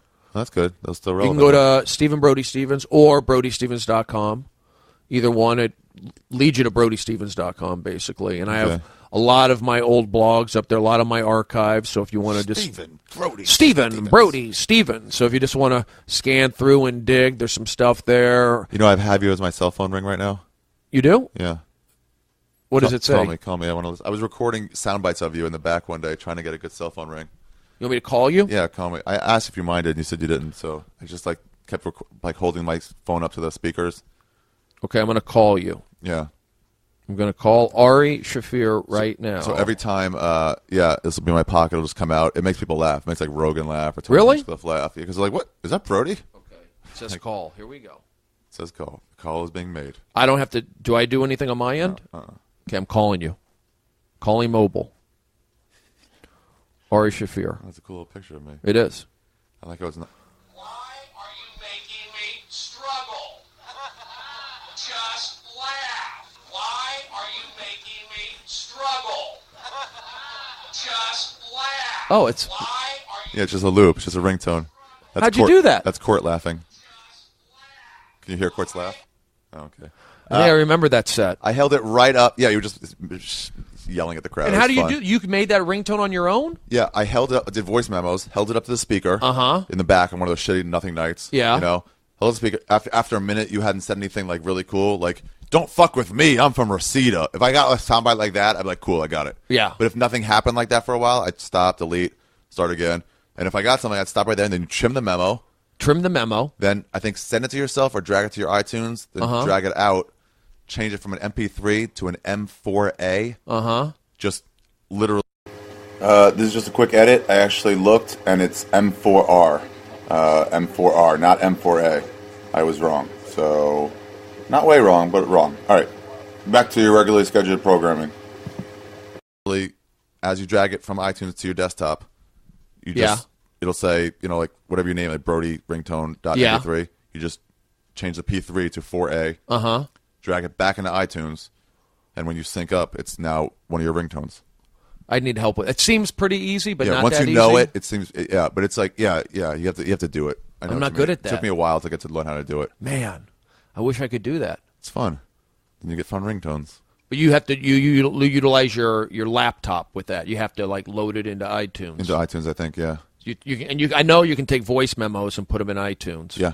Yeah, so it's just like that. Then once it's in there, you drag it out, change the convert to MP4 or something. To M4A. And then you put it back. And then drag it back into iTunes under the new file name. There'll be a BrodyStevens.mp3, there'll be a BrodyStevens.m4A. And you name it ringtone or and whatever? The M4A is, I'll show you right here. The M4A, where's... Back on Male Masturbators. It just goes to, on your iTunes, it just goes I've seen these, ringtones. like voice memos. Where's ringtones? Don't see them. I do not see them. Oh. Tones? Podcasts, radio, tunes, TV. Tones? Yeah, here. Tones. Yeah. Here's another one from you. I get it. Oh, yeah, it's too low. Was that you? Yeah. Okay. Yeah. Why are you making me struggle? And you labeled it. Yeah, and here's another one. Let me turn this way up so I can get this. Hold on. This is cool. This is cool. This is the other one I did of you. And so I went back and forth a few times. It's an adult video in Chatsworth. Oh. Oh, here's the last one. Oh, there's a couple. There's a few. Now I gotta do this. And you drag that into your tones. Now I gotta do this. You know what I'm gonna do? I'm going to add one of these to my website, and if you want, if I can figure out a way to make a ringtone, I'll leave the file up there, and everyone can have a Brody Stevens ringtone if you like. Rage Against the Machine Poetry Slam. Rage Against the Machine Poetry Slam. And kind of remember that. Yeah, I made Zeppelin ringtones or whatever, and then they're great. I like it. Yankees win. That's John Sterling. Yep. I think I deleted it. I want to make it again this year. Yeah, I deleted it. It's deleted. On my hard drive. Wow, that's pretty cool, Ari. I didn't know you could make Mr. Ringtone Guy. I'm not that smart with computers, too. Yeah, I need to get a little bit better. But, yeah, we learned that. Good at the end. I didn't see that coming. A little ringtone. A little, yeah, you learned something here or there. The Machine Poetry Slam. Let's hear it from the voice of the master. Rage Against the Machine Poetry Slam. There we go. Yes! Where is Zach De La Rocha? Tom, get over here. The drummer guy and the dude who climbed. Did the guy from Rage Against the Machine climb up? Mount Everest? No, I think it was a guy from Green Day. No, the Rage Against the Machine guy climbed up something on an award show on the Emmys. And he got arrested in New York. Yeah, he did like a protest of some kind. Yeah, he did something I weird. Think it was MTV Awards. Yeah, he climbed up and they Scaffolding. couldn't get him down. He wouldn't come down. Yeah. And then the guys from Green Day talked him down. No, at another award show, they climbed up on something too. I think the drummer did. I just Musicians remember are seeing crazy that. with all their climbing. They are crazy. They're climb crazy. They're climb crazy. Also in this week's Climate crazy. This week's LA Weekly, is it this week's? It's out on newsstands now. 22nd. There's an article on Brody Stevens and his trip into insanity or whatever. I don't know. Just kind of documented what happened and what was going on. And So pick up the LA Weekly or go online. It's probably LA Weekly's online too. go look at it online, and hopefully I won't get in trouble for I'll put a link being to that on my open. website. And No, you won't. Whatever. All right, so we're done. It's just so fucking long. 2 hours, Yeah. so they'll break it up, right? Yeah, I try not to break them up. Are you going to edit this? No, we just talk. There's nothing to edit out. Yeah. If we went off a really slow tangent that went nowhere with a lot of trash talk on people we didn't really feel that way about, Yeah. I might be like, we don't want to pretend to stick to that. It's not how he felt. Kept it positive. Kept it positive. Moving. Yeah. Kept it informative. Uh-huh. They're People learned a listening little to something. two comedians speak back and forth, spending the time, putting the effort out, which we did. Thank you. Making friends. Making friends, reaching out across the interstates in America, truckers, kids in cubicles, All right. college students in a library, an Irish dude drinking. We get, people in Ireland are listening. Yeah, that's I want true. to say hello to Ireland. Oh, yeah. What'd you say about when I saw you in Montreal? That this kid recognized me in Dublin from the podcasts. He knew you, he knew me, he knew about Death Squad, he knew about everybody. Yeah, you did another one on my podcast with Don Barris talking about crowd warm-up. We did? A Skeptic Tank, yeah. Oh, you need us to When do we were that. still at Red Bands. All you did, guys, was argue back and forth the whole time. Yeah, But, Don was, But yeah, that's available arguing. still on deathsquad.tv or on their iTunes or on my website, too. It points to there. Yeah, I want to get I'm going to get, I've been doing Brode and Little Esther. Sure, but we're on add a baseball. hiatus. Add a baseball thing to it, too. So. Baseball. It's in me. I know it. I get it. Why not Athletics do or it? sports in general. Yeah. Centered on baseball. You're Sure. right. It's going to help me. Fuck yeah. And I want to go on the road. If you want to book me, I'll do. Who's your booking agent right now?